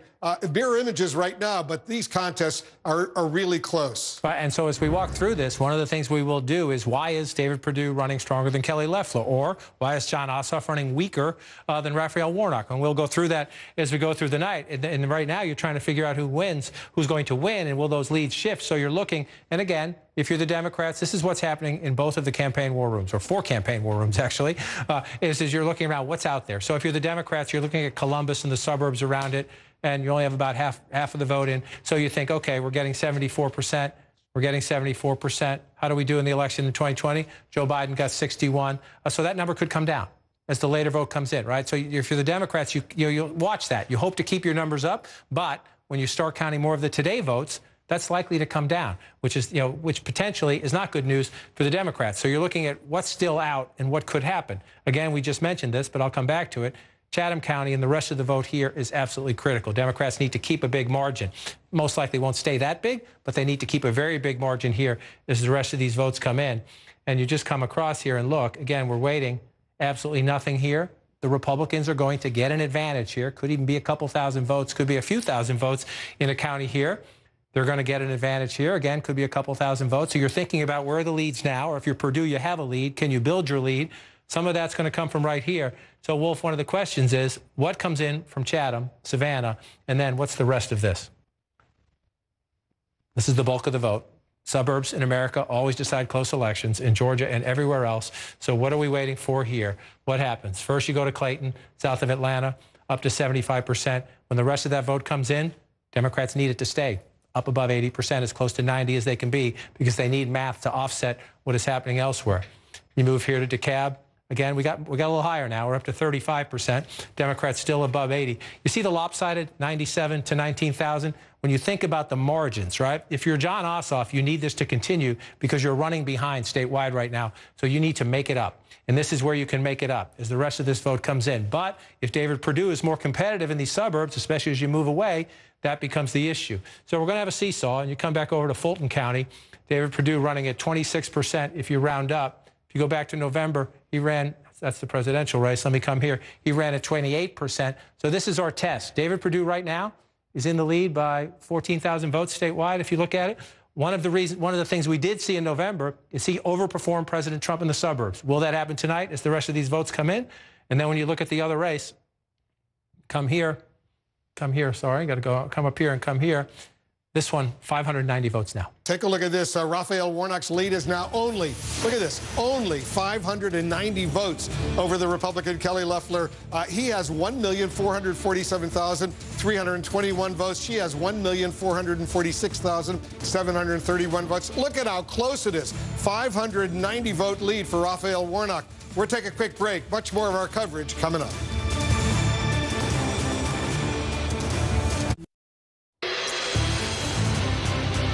All right, we got a key race alert. Take a look at this. While we were in the break, Kelly Loeffler, the Republican senator, she took the lead over Raphael Warnock. 5,716 vote lead over Raphael Warnock. Very, very close. This could easily go either way. 68% of the estimated vote is in. David Perdue, the Republican, he still has a lead over the Democrat Jon Ossoff. 31,703 vote lead. 50.5% to 49.5%. Remember, 68% of the vote is in, but there's still plenty of votes left out there. It still could go either way. Let's take a look at why this is so important, what's going on right now. These two Senate contests will determine the balance of power in the United States Senate. Right now, the Republicans lead. They have 50 senators on the Republican side. The Democrats have 48. If the Democrats win both, not one, but both of these, it'll be 50-50. The vice president of the United States will be able to break a tie. The Democrats will be in the majority, but there's still a long way to go. We're watching all of these votes. Republicans is that for the last 9 or 10 weeks, they have had to deal with the fact that President Trump has been fanning the flames of conspiracy theories because he is unable to accept the fact that he lost the presidential race. And on that topic, conspiracy theories, because he is unable to accept the fact that he lost the presidential race. And on that topic, let me bring in Jim Acosta from the White House, who has some new reporting about that meeting between Vice President Pence and President Trump about Pence presiding over the Senate tomorrow when Joe Biden officially is awarded and counted the electoral votes. Jim? That's right, Jake. What we're hearing is that this was a tense meeting between the president and the vice president. I'm told by a source familiar with this meeting that when the vice president told the president that he does not have the authority to block certification of President-elect Joe Biden's victory, that the president told the vice president that it could be politically damaging for the vice president to fail to block this certification tomorrow. The word I'm told is damaging. That the president relayed to the vice president should the vice president decide to go ahead and allow this process to go forward tomorrow. all indications are at this point that is what the vice president is going to do. Apparently, the vice president responded to that by saying, that warning from the president, by saying that he doesn't have the authority to do this, and that there may be some outliers out there who are saying that the vice president has the authority to do this. But the vice president, I'm told, has been told by the White House counsel's office that he doesn't have the authority to block certification of Joe Biden's victory. And so this played out to be quite an intense meeting. Now, this doesn't mean that Mike Pence is going to go up to Capitol Hill tomorrow and sort of robotically preside over these proceedings. I talked to a senior Trump campaign advisor earlier today who said Mike Pence is not going to be a wallflower, that he is going to go up there. He is going to indicate that he understands the president's concerns. According to this advisor, Mike Pence shares the president's concerns. But at this point, constitutionally, people around the vice president, even people inside the Trump campaign, believe there is not much Mike Pence can do at this point. And so what we're going to see tomorrow, Jake, is essentially the process playing out. The vice president, I think, showing some support to the president, some understanding to the president that, yes, he's disappointed, too, that they lost this election. But Mike Pence is not going to throw himself on the railroad tracks tomorrow from all indications, and he made that clear to the president earlier today, Jake. All right, Jim Acosta, thank you so much. So what we're being told there by Jim is that the vice president is going to continue with this futile mission of trying to convince President Trump that he is loyal, but he can't undo the election.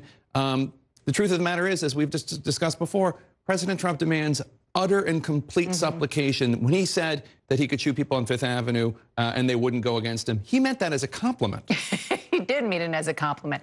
And look, what Jim was just talking about, all of this drama that's going on behind the scenes at the highest level of the executive branch ahead of tomorrow is so connected to what we're seeing in Georgia because, we don't know what's going to happen. It is very tight.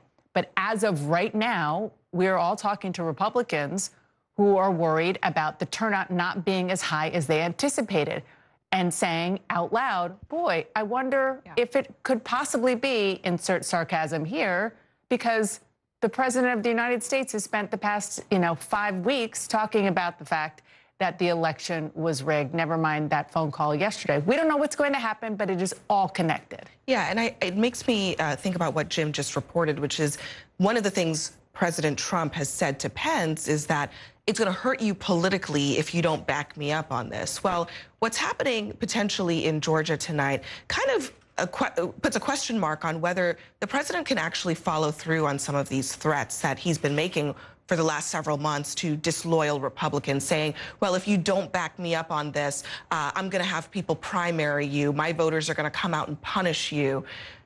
If tonight in Georgia, Republican voters don't show up, it's going to be partly because of the president's false claims about voter fraud, as Gabriel Sterling said, but also because he's not on the ballot. And for Republicans looking forward, there's some real questions about what happens to Republican turnout when Donald Trump is not on the ballot. Do those people actually show up? And can President Trump actually carry out these threats when he's no longer in office? In 2022 and 2024, can he really muster up the support to carry out retribution against people who don't toe the line? I don't know that Mike Pence cares about that. I think he's still very concerned about being loyal to President Trump. But a lot of other Republicans in Washington and elsewhere should be thinking about that tonight. Yeah, the vice president really needs to realize what's going on here. He's not getting the blessings of President Trump for 2024. That's just how it is. Wolf? All right, Jake, take a look at this. Another key race alert right now. And all of a sudden, the Democrat, Raphael Warnock, has taken the lead over the Republican, Kelly Loeffler, by almost 20,000 votes, 19,160 votes. He was behind. Now he's ahead, 50.3% to 49.70%. 75% of the estimated vote is now in. Impressive how they're counting the vote in Georgia right now. John Ossoff, the Democrats, closing in on Perdue. He was more significantly ahead just a little while ago. The Republican David Perdue, he's still ahead by 5,600 votes over John Ossoff, 50.1% to 49.9%.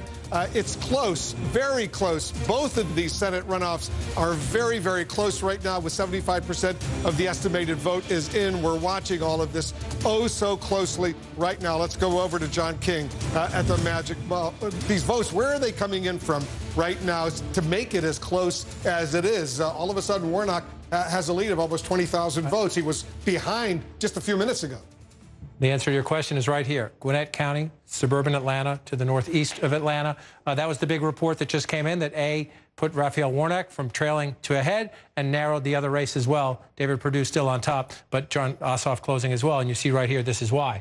A large suburban area, again, to the northeast of Atlanta, 187,000 to 109,000, 84% of the vote in right now. A big jump in the reporting in Gwinnett County, 63% to 37% if you round up. If you look at the other race, 63% to 37%, staying consistent there. David Perdue is outperforming Kelly Loeffler in some other areas, which is why at the moment he's still ahead by 5,000 votes. When you come out and look statewide, 5,600 votes when you look at it right there. But now Raphael Warnock pulling ahead, this race closing as well. So the question, Wolf, when you get to this point, 75% statewide, we've been through this. We were through this back in November, and we go through this every close competitive election night, is what's still out there. And this is where, if you're looking at the map and you're Republicans, Dana was just making this point, you're getting a little bit nervous. You're getting a little bit nervous. Did we turn out enough voters on Election Day when we knew we had to? One place we're looking, Forsyth County, now up to 90%. Remember, if we go back an hour, 90 minutes ago, I kept saying, Forsyth County, Cherokee County, can the Republicans come back? These were two of the counties they viewed as key for their turnout. They're up to 90% now. Yes, they're winning. 68% in this race, 67% in this race. They're doing what they need to do in Forsyth County, but they're up to 90%. They're doing what they needed to do in Cherokee County, but they're up to 95%. Because of Forsyth County, by the way, take a look at this. Loeffler is now ahead by 12,000 votes over the Democrat Raphael Warnock.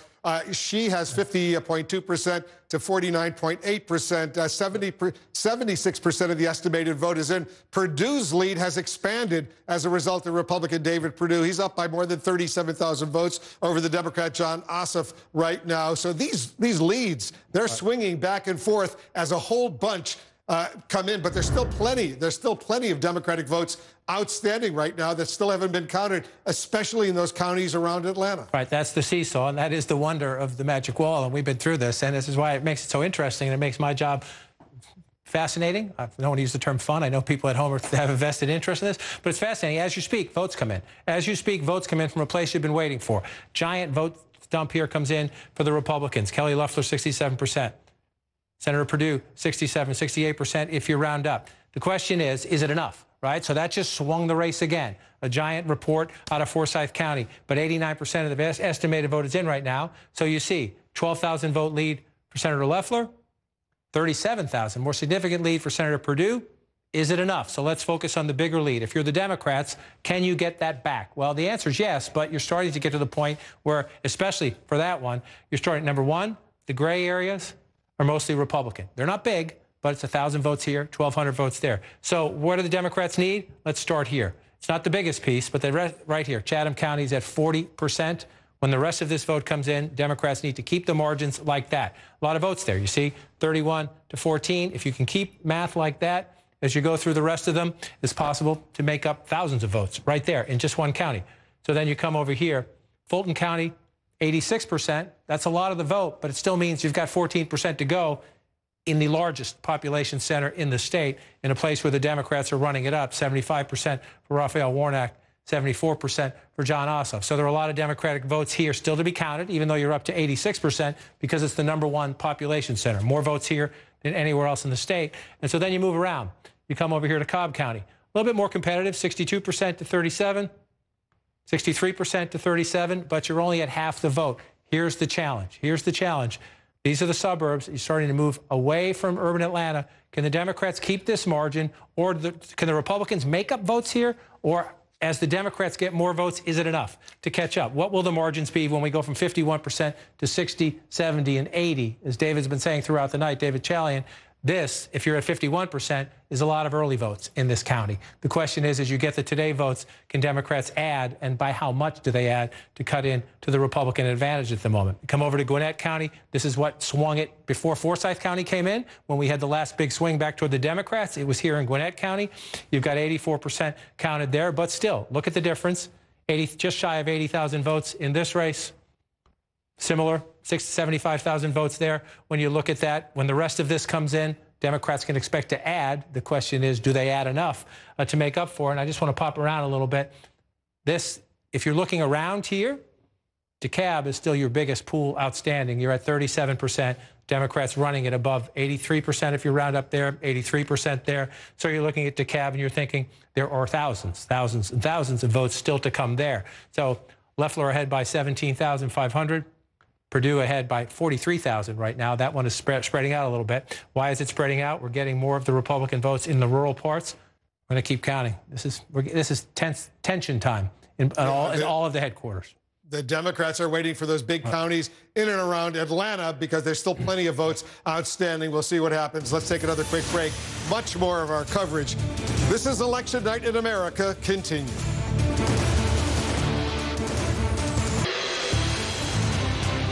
All right, we got a key race alert right now. The Republicans are ahead right now with 78% of the estimated vote in. The Republican Kelly Loeffler, she has a 32,000 vote lead over Raphael Warnock, the Democrat, 50.5% to 49.5%. 78% of the vote is in. The other Senate contest, the Republican David Perdue has a bigger lead, 58,000. Now it's gone up to 62, almost 63,000 votes over the Democrat John Ossoff, 50.9% to 49.1%. 78% Senate right now. The Democrats need to win both of these seats to get a 50-50 tie in the U.S. Senate. The vice president, the new vice president, to win both of these seats to get a 50-50 tie in the U.S. Senate. The vice president, the new vice president of the United States would be president of the Senate. The Democrats would then have the majority if it's 50-50. Right now, these two pickup seats, these two seats are so critically important to the Republicans and the Democrats. Let's go over to John King over at the Magic Wall right now. John, still plenty, it's very close, but still plenty of outstanding votes,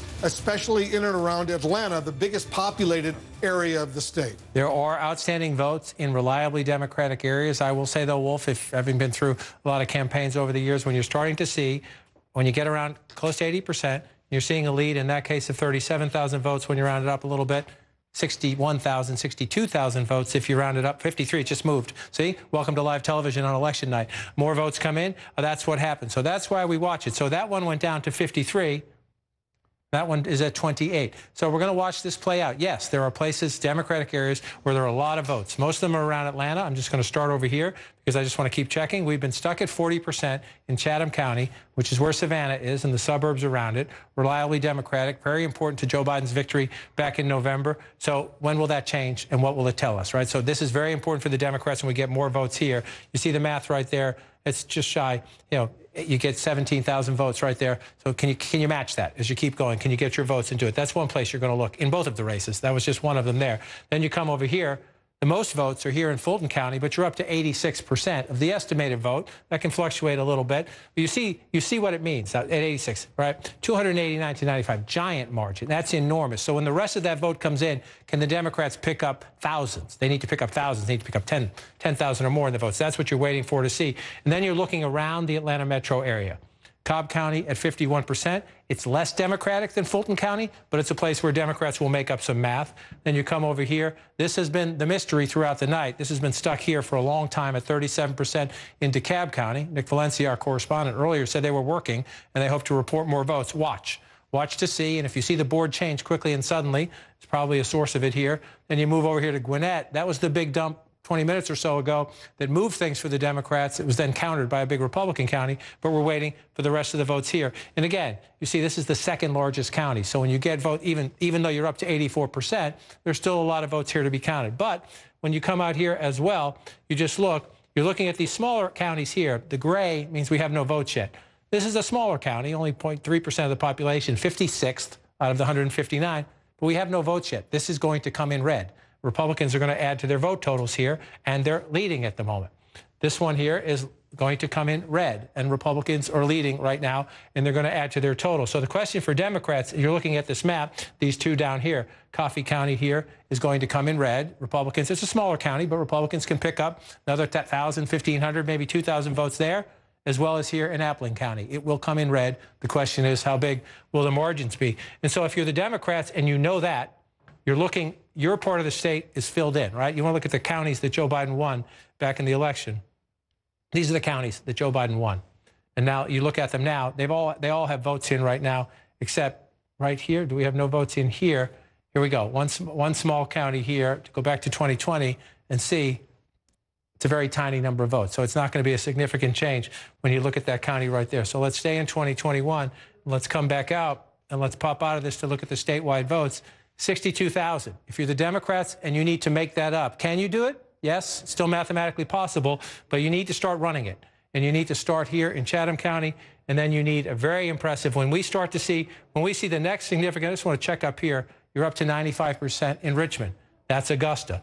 Atlanta Metro is your foundation. You're looking for other building blocks. You'd come over here, you're up to 80%. So there's a possibility you get some here, but again, look at the math. It's not the giant math that you see right around Atlanta. So you know the Republicans are going to pick up the gray here and the gray here. The question for the Democrats, and again, in that race especially, 63,000 votes there, 36,000 votes there. If you round up a little bit, Democrats have to find them, Wolf, and most of them have to come from here.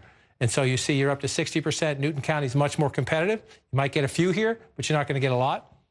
You come into Rockdale County, you're up to 95%, so you're almost done. Can't count on more than a few here.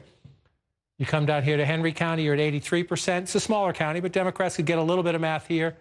Clayton, which is giant for the Democrats, is up to 86%, though. The question is, this could be a place where you pick up some votes. This was critical to Joe Biden as this go back to election week in America in November, as we went 2-3 days out and they started counting the mail-in and the early ballots here. Clayton was critical. Then you move up again. The biggest question for me is when the Dekalb number goes up, are there enough votes to significantly narrow it? This is where the Democrats are going to be watching to see if they have hope. They need to see a down payment from right there. I want to go to Nick Valencia. He's in Dekalb County for us right now. What are you picking up over there, Nick? Yeah, some new information coming into us just now here at CNN from Gabe Sterling with the Secretary of State's office, Wolf, who tells us that the largest number of in-person early votes, the largest number is here in Dekalb County, which of course is a Democratic stronghold. We've been telling you updates all night here. This is a county that Raphael Warnock and Jon Ossoff desperately need in order to secure a victory here. There's been lots of activity inside, a collective effort going on inside from officials in there to try to get this done. They know all eyes are really on the big four counties here in the state, but specifically right now, Dekalb County. Wolf. All right, thanks very much, Nick. 37% of the vote in Dekalb County, John, is in, so there's still plenty of outstanding votes. This is a pretty Democratic county. It is, and it's now absolutely critical. Again, when you pull out statewide and you look at the leads, just ahead of 29,000 there for Senator Loeffler, and a much bigger lead, 56,000 for Senator Perdue. If you're the Democrats, you know where these have to come from. And it's interesting when Nick says they're still behind, they're working. What it tells me is that they've decided, you come out here, they're at 37% right now. Are we going to get one giant, reporting of votes that gets us up to 80% or higher, or are we going to get them in chunks? The fact that they've reported nothing for quite some time tells me they're trying to come in with a big giant report. We'll see if that's the case when it happens. But if and when it happens, this now, because it's the largest, this is the largest potential pool of Democratic votes out there, because they're only at 37% in a place, as Nick well notes, has been absolutely critical. You see Jon Ossoff at 83% in the votes we have so far, Raphael Warnock at 83% in the votes we have so far, and you go back to 2020, 83%, for Joe Biden. The Democrats need to keep it there, but Joe Biden, that's the 100% number. And again, think about this. Joe Biden won the state by 11,000 and change. Look at that margin. Look at that margin. It is 250,000 votes, just shy of that in Dekalb County. So the Democrats need this, and they need it desperately, especially when you look at these numbers and you're starting to think, where can we pull votes? Again, if you were a little less gray, some Republican votes have come in. Coffee County came in. It's up to 33%. As I noted, this one's going to come in like that. Now, again, it's not a giant pool of votes, but it's 2,000 votes. That's 2,000 votes at 33%. It's a 2,000 vote margin. If it stays that way to 66 and 100, it's 6,000 votes, right? If you keep that margin all the way up to the top. So assume the Republicans are going to add to their vote totals there. That one just started to come in. Appling County is very similar. It's a little smaller. You're going to get some votes here. Again, could be 1,000 add for the Republicans, could be higher than that. You're looking at the map. The only other Republican county you're waiting on completely is up here. It's a smaller county, but 56th of 159. It's not tiny.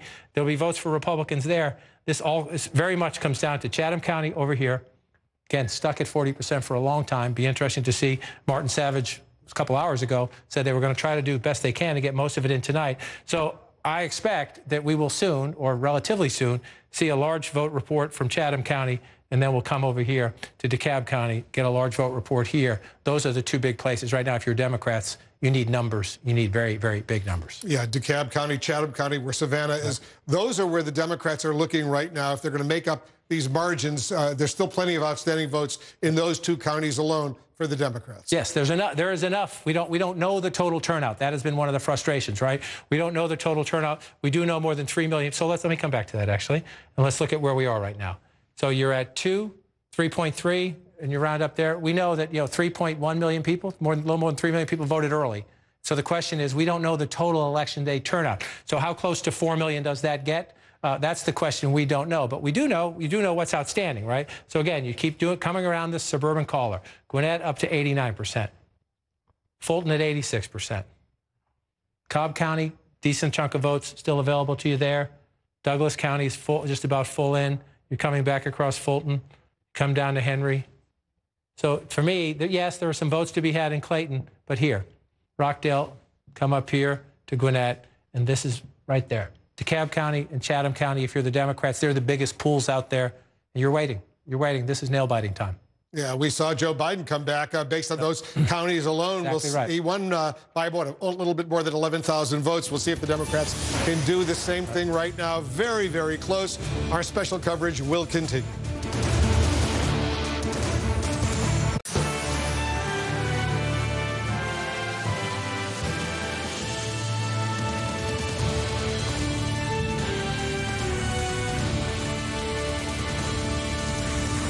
Election night in America continue. Take a look at how close it is. A very, very close contest. 79% of the estimated vote is in the Republican Kelly Loeffler. She has a 38, almost 39,000 vote lead over Raphael Warnock. Still plenty of votes outstanding. The Republican David Perdue has a bigger lead over the Democrat Jon Ossoff. 70,000 vote lead, 51% to 49%. These are critically important races right now. The balance of power in the U.S. Senate is going to be determined if the Democrats win both, not just one, but both of these two Senate contests. In Georgia, it'll be 50-50. They will be the majority because the incoming president of the Senate will be able to break a tie. So that's why this is so important right now. We're all waiting, John King, for these blue counties, these Democratic counties around Atlanta to come in. There's still plenty of outstanding votes. There are plenty of outstanding votes. We don't know the exact number, Wolf, but we do know we still have a lot of votes to come in. And yes, we'll look at rural counties as well, but the bulk of them we know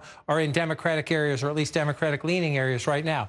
In the Atlanta and the suburb areas, out here in Chatham County, just let me start with this. A 70,000 vote lead for David Perdue right now. But if you add up the vote totals, 1.77, 1.69, you're looking at just shy of 3.5 million votes. Now, depending on which turnout estimate you believe, 4 million or more people voted. So what's that tell you? We're missing at least 500,000 votes. At least 500,000 votes. Could be 600,000, 700,000 votes, maybe even a little higher than that we're still waiting to count. So we have a ways to go. Now, earlier I was saying you'd rather be leading than losing. The Republicans, you're up by almost 70,000 votes if you're David Perdue, and you're up by 43,000 votes if you're Kelly Loeffler. You would rather be there. But you also study your state, and you understand, what are we missing? You also remember November. President Trump pulled out to a big early lead in Georgia. It went away as they kept counting the votes. The question is, what's still out, and where is it out? So this is where we're going to look the most. I'm going to start in the southeasternmost part of the caller around Atlanta. 64% Newton County, 24th of 159. It's not one of the bigger suburban counties, but it's a place where more narrowly contested there. Let's see what happens as the rest of that vote comes in. Rockdale, most of that's in. Democrats have big numbers here. You can't count on many more, maybe a few. But then as you move in here, this is the big missing piece, the biggest missing piece, DeKalb County here. This could be 200,000 votes right here in DeKalb County. 37% of the vote in. You see the lopsided margin for the Democrats. So if you get a giant chunk of votes still to come in, this is where the Democrats must. If they are to make up the deficits right now, DeKalb County is absolutely critical. Again, we're just shy of 40% of the estimated vote. More than enough votes right here to make it up. Just check over here. And the biggest basket of all is Fulton County. Been at 86% for a long time. So you're waiting, and we've all been through this. Some of these election nights, you get a lot of votes early, especially in the big places. Then sometimes there's a long pause. So we're waiting to see as it plays out. If you're the Republicans and you're looking at this map, yes, these gray counties up here, these are solid Republican counties, smaller. They don't match the size of the Atlanta area, especially the suburbs around it. But there are some more votes to be had here. But This is what happens when you get around 80%. You start clicking through here, right? So Coffee County, only 33%. Again, not a giant basket of votes for the Republicans, but they'll make up some votes here. There's still some votes here. That came in late. You start moving around, though. Most of these smaller rural counties have come in. 95% here, 99% here, 95% here. I'm just making my way back up. 30% here, Dodge County. Not a giant county, 87th of the 159 in terms of the voting registration, but some votes, modest number, probably a few hundred, maybe 1,000 for the Republicans to pick up there. But the biggest outstanding are in your big population centers. Chatham County, it's 5th largest in the state, up to 69% now. That's a move. That's a move. I want to see if that did anything to the statewide totals. That's a move right there. 45,000 still. So those came in a bit earlier. It's moved up a little bit. Let me just double check. 69%. So if you're the Democrats, that helps you, but you're running out. You got 30% to go there. So then you're coming back up around here. Again, 86, 89, that 37, especially with Chatham County's percentage coming up, that 37% in Dekalb County becomes absolutely critical to the Democrats, as you see, 46,000 if you round up there for Senator Loeffler, and 73,000. So the Republican leads have stretched a little bit as we've gone through this exercise, and we've seen that throughout the night, a seesaw. Are there enough votes out there for the Democrats? Yes. They have to execute as the rest of that comes in. I want to go to DeKalb County right now. Decatur, specifically, Nick Valencia is there. We're still waiting for, this is going to be a huge number of votes that are still outstanding, Nick. According to the Secretary of State's office, this is the biggest bucket of votes that is outstanding still in the state. The Secretary of State, Gabe Sterling, is telling CNN that there are a lot of smaller pockets from Republican districts or primarily traditionally held Republican districts. But here in DeKalb County, which, if you remember, was significant in handing a victory to Joe Biden in the presidential election in November, the largest bucket of outstanding votes is still right here, and those are early in-person votes for DeKalb. This potentially could be good news for Democratic contenders Jon Ossoff and Raphael Warnock. We just went inside to try to get comments from the DeKalb County spokesperson. They are very busy, as you can imagine, in their Wolf right now. As I just stepped out, there was another bin of votes being loaded into the area where they are scanning, tabulating, and uploading those votes to the Secretary of State's office. We're keeping an eye on that website here, but big news coming out of the Secretary of State's office here. All eyes, it seems now, on DeKalb County. Do we know, Nick, why some 60% of the vote in DeKalb County has not yet been counted? We don't, and looking at the website, it seems it's just been a very small number of those early in-person votes that have been tabulated. We know that they've been caught up with absentee ballots that have come in, but, you have to emphasize, and what they've been telling us all night, Wolf, is that they've been looking at Friday as the timeline of when they'll finish here. They still have those overseas ballots to get through, provisional ballots, but if we start seeing these big numbers come through, and again, this is a Democratic stronghold, if we start seeing those numbers favor towards Warnock and Ossoff, it could be a shorter night than we expected just a little while ago. All right, as soon as you get more, let us know. I want to go to Savannah right now. Martin Savage is on the ground for us, Chatham County. We're still waiting for votes there. What are you hearing, Martin? You're kind of waiting. As this is a smaller county, it also means that they don't have as many people as they do in the big counties to do all the processing. They've got about roughly 600 poll workers that work throughout the day, and they have about 75 to 100 that are currently working now to process the vote. So they're not like the big machines that you have up, say, in Fulton, DeKalb County. That said, they expect within the 11 o'clock hour to have 91 out of 92 precincts reporting. So they'll be almost there by the time they finish tonight, and they're not going to go all night. They've already said that. By the time they finish, they'll have about 3,000 absentee ballots that will still be outstanding that'll have to be tabulated tomorrow. So that's what we know. Now, that doesn't take into account, of course, those ballots that could still come in. Those are, we're talking about the provisional ballots, and we're talking about the military and overseas ballots. So they don't know how many those are, but they really don't expect that number to be significant. So essentially, when they finish by around 11-ish, that was the quote, they will have 91 out of 92 precincts. Now, one of the reasons it's moving a lot faster is, of course, the ballot was a lot simpler, even with the absentee ballots. For instance, in November, they had thousands of ballots that they had to basically go over and look at when there were questions. This time, they processed some 30,000 absentee ballots. There were only 85 that really were in question in any way that had to be adjudicated. And that's what took them some time before they could start pushing the numbers out tonight. As far as turnout, they don't know what it is. They don't believe it's anywhere near what they have for the presidential election. In fact, they're estimating that if they had about 30,000 that showed up today to vote, that would probably be a pretty good number. Now, remember, they were saying originally they thought they'd get about 40,000. So the turnout was not as high as even they might have expected, but they're quickly getting these votes turned out. Yeah, as soon as we get some more of those votes, Savannah, where you are, Chatham County, we'll get back to you as well. So right now, 83% of the vote is in the Republicans, the two Republican candidates still maintaining their lead.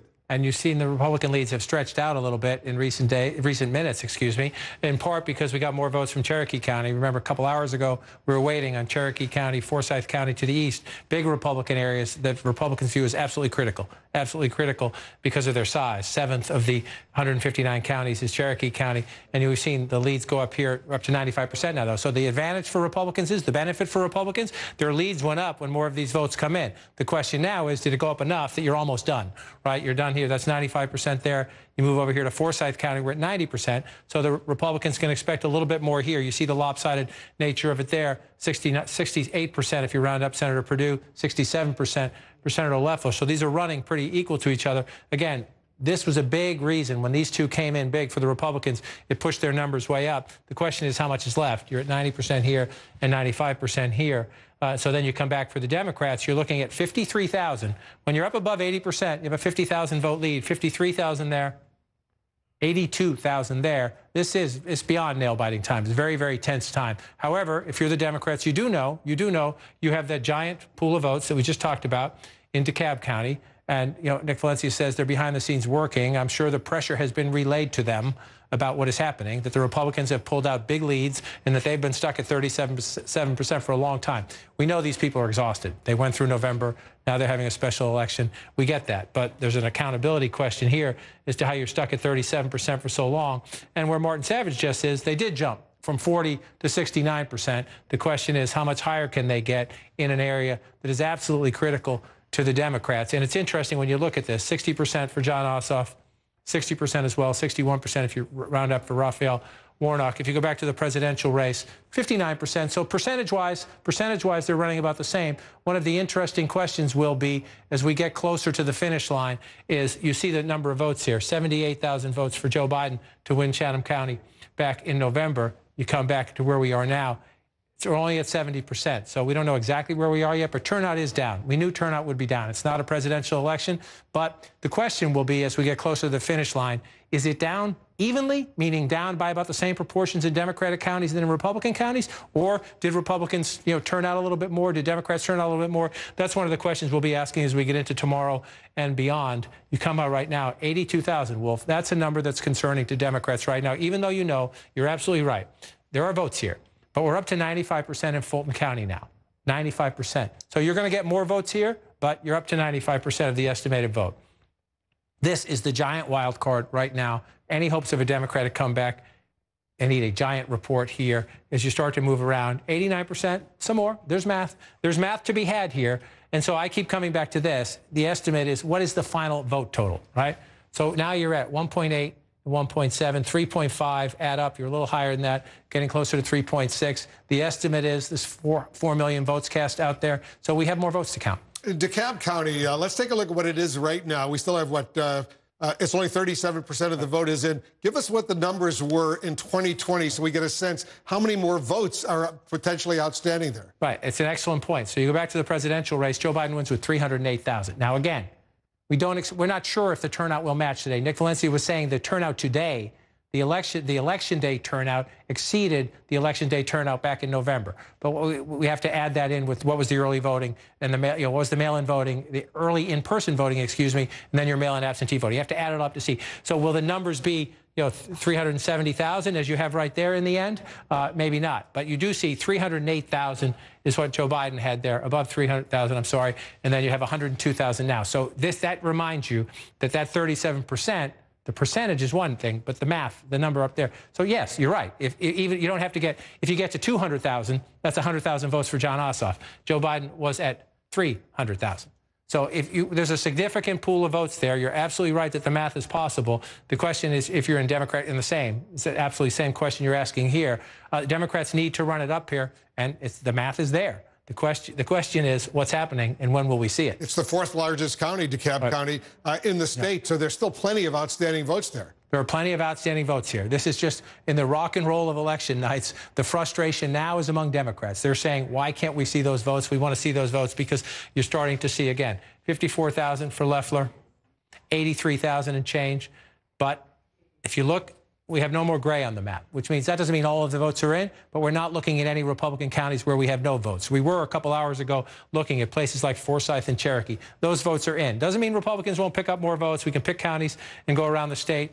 95% here. You might get a couple hundred here and a couple hundred there. But the major missing votes, DeKalb County and some more of the suburbs here, Chatham County down here. Yeah, let me go to David Chalian. You're looking closely at DeKalb County, David. It all could come down potentially to DeKalb County. Well, there's so much outstanding vote, as John is showing you, and it's a big Democratic stronghold. John, if you go into DeKalb, you see in that race 83% to 17% back in November, Ossoff over Perdue. But if we look at just Election Day vote in November, I looked it up, Ossoff won the Election Day vote in DeKalb in November, 71% to 26%. So I know I've been saying all night long, obviously, Election Day vote statewide tends to be more Republican, obviously, and even in Democratic strongholds, it tends to be a bit more Republican. But in such a Democratic county, Election Day vote is going to help Jon Ossoff build his vote total there, too. He won it 71% to 26%.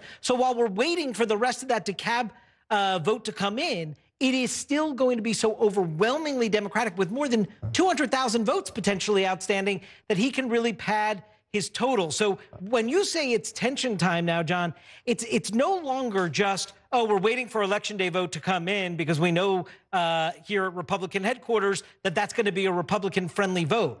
Now it's like, well, wait a second. If all that's really outstanding are big pockets of Election Day vote in Democratic strongholds, we have to make sure every single vote from other corners of the state come out for us. Absolutely, and that's how close elections go. If you go into the war rooms or you're calling people in these war rooms, David's exactly right. Republicans are calling around. They understand this. They understand this. They understand. And let's use 2020 November in this race as an example. As David just noted, Jon Ossoff gets, this is November. This is November. He gets 81%, just shy of 300,000 votes, right? 298,000 votes. Where is he right now? He's at 82%, 83% if you round up, but only 102,000 votes. So you know, if you are the Democrats, there is a giant change to your advantage to come when they report these votes. The question is, when will they report them? How big will that advantage be? And so if you're the Democrats, you're thinking, okay, 86,000, that's horrible. That's horrible. It's horrible when you get up to 83%, but we think we can make it up there. If you're the Republicans, you're crunching the numbers and you're saying, if they make it up there, what's left out there for us? We need DeKalb. We need DeKalb desperately, and we need the rest of Chatham to tell us, what are our basic dynamics here. And then we can wander around to these smaller places where you see 95 and you see 93, and you see 95, and you come down here. So if you're the Republicans, most of your math is done. But I just had an 80% you pull in there. So there's 100 here, 1,000 there. The main question is, what is the baseline? And when that 37 gets above 50, and gets above 60, we'll have a much better picture of where we are. What about Gwinnett? I haven't seen that in a while. Gwinnett was up at 89 last time we looked, and there it is. And again, 89, you think they're mostly done, but this is the second largest county in the state. So just as David was noted, when we have a lot of votes left, a lot of votes, 200,000 maybe left in DeKalb County. When we get those, we will see the Democrats either narrow significantly or perhaps pass the Republicans. We'll have to see when the numbers come in. But the Democrats will make gains based on those. And to Gwinnett, you say there's still 11% out. Look at what's happening, right? And let's go back again. Let's use the Senate race in November as instructive. Ossoff gets 233,000 votes with 57% if you round up back in 2020. He's at 193 right now, so 40,000 votes below his November total. Now, turnout doesn't have to be exactly the same. Turnout could be down a little bit because it's not a presidential election, but there's a potential there for more math as well. Pamela Brown, you're getting some new information on DeKalb County? Yeah, that's right. I just got off the phone with Gabriel Sterling, who is with the Secretary of State's office, and here's what I'm told. You're talking about all the numbers, all the votes that are outstanding. Well, he says 171,000 votes, early in-person votes, have not been calculated yet, have not been tabulated yet. So that is what we're still waiting on. I'm also told from an official that we're waiting on about half of the in-person votes today, which would be about 30,000, because overall there were 60,000 in-person votes today, according to the official there in DeKalb, and also the absentees that came in today. What's being reflected in the numbers that we're seeing right now in DeKalb are the early absentee, the vote by mail ballots that came in, and half of the today votes that would skew Republican, and of course the early votes, mail-in ballots, would skew Democratic. But what we're still waiting on, a majority, 171,000, according to Gabriel Sterling, are those early in-person votes in DeKalb. You know, it's very interesting, John, because those early in-person votes over the past 3 weeks, let's say, heavily Democratic, we're told.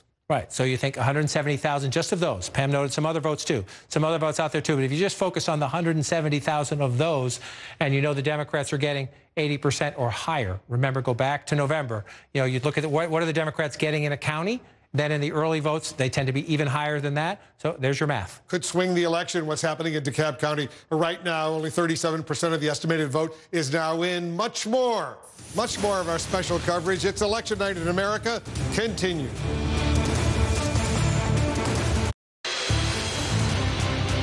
All right, we got a key race alert right now. Take a look at this. Republicans are still ahead in both of these Senate runoff races. Kelly Loeffler, the Republican, she's ahead by 64,000 votes over the Democrat Raphael Warnock. David Perdue, the Republican, he's ahead by more than 94,000 votes over the Democrat Jon Ossoff. 86% of the vote is now in, so we're watching this very closely, but nobody's watching it more closely than our own John King, who's over at the Magic Wall. John? Well, Wolf, as we come through this and we look, what are we waiting for? Number one, the biggest thing we're waiting for is Dekalb County. Now, let's just go through a little bit of math here, right? First, let me come back out and show you your statewide totals. 97,000 vote lead for David Perdue. If you're a Republican, you're thinking that's a very strong lead. And it is when you're up to 86% statewide. Let's look at the other race. Your Senator Loeffler, you're up by 67,000. Not as big, but still a healthy lead when you're looking at 86% of the vote. So the question is, what is missing? And we know the biggest pool missing is Dekalb County, just to the east of Atlanta and Fulton County here. And so we're looking at 42% right now, right? 42%. Look at the percentages the Democrats are getting. 82% so far for Pastor Warnock, 81% for Jon Ossoff. So let's just leave it here for a minute. Remember what Pam Brown just told us. We're about 200,000 votes still to be counted here. 171,000 of them were cast early. Early votes. We know what happened in November, and we know what has happened so far in the votes we have today. Democrats are winning disproportionately among those early votes. So of the 171,000, if Jon Ossoff got 80%, the net would be more than 100,000 votes, just among those 171,000 if he gets 80%. Democrats have been overperforming, but just there would give him 101,000 votes, enough to narrow the gap. We'll see. Let's go to Amara Walker. She's in Atlanta. She's very close to the Secretary of State's operation over there. What are you learning, Amara?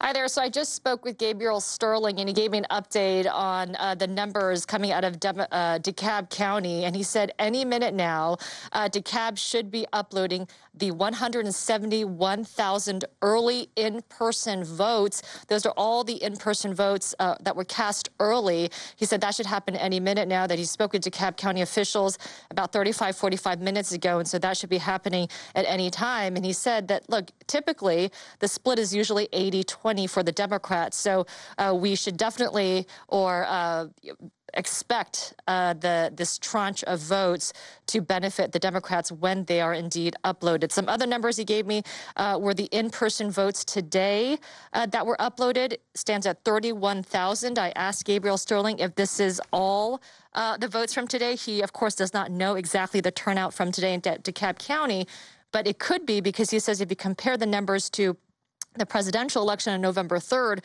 47,000 people had cast their ballots in person on Election Day. So this could likely be most of the votes from today that have already been uploaded. Also, what's been accepted and uploaded are the 104,000 absentee mail-in ballots, not including today, but many from yesterday and from days before that. So momentarily, we're expecting 170,000 votes to be counted and reported on in Dekalb County. Nick Valencia is there in Dekalb County for us. You're getting more information, Nick, as well.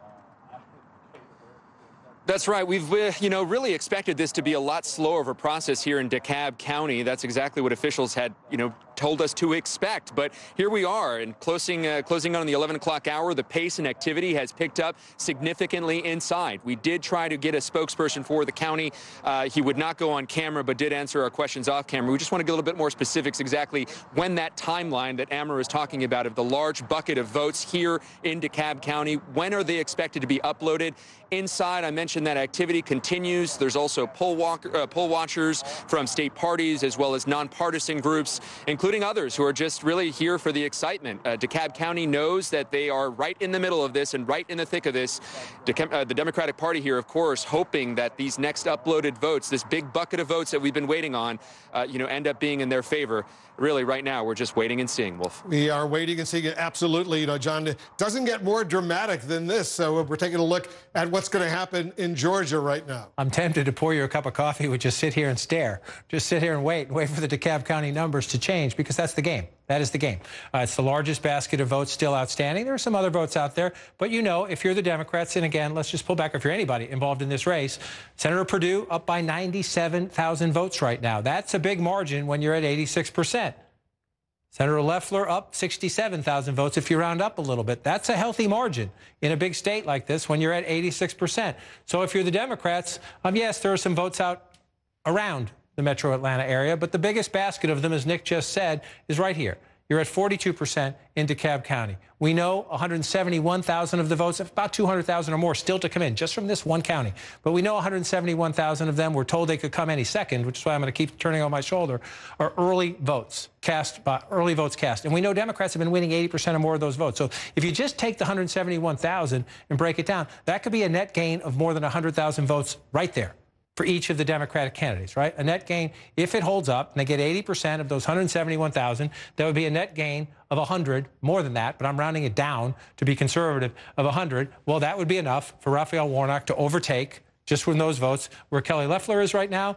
And even though Perdue's lead is larger, that would be enough for Jon Ossoff to pass it. So right now, the next report out of Dekalb County is going to tell us a lot as we're in the very tense time of this race.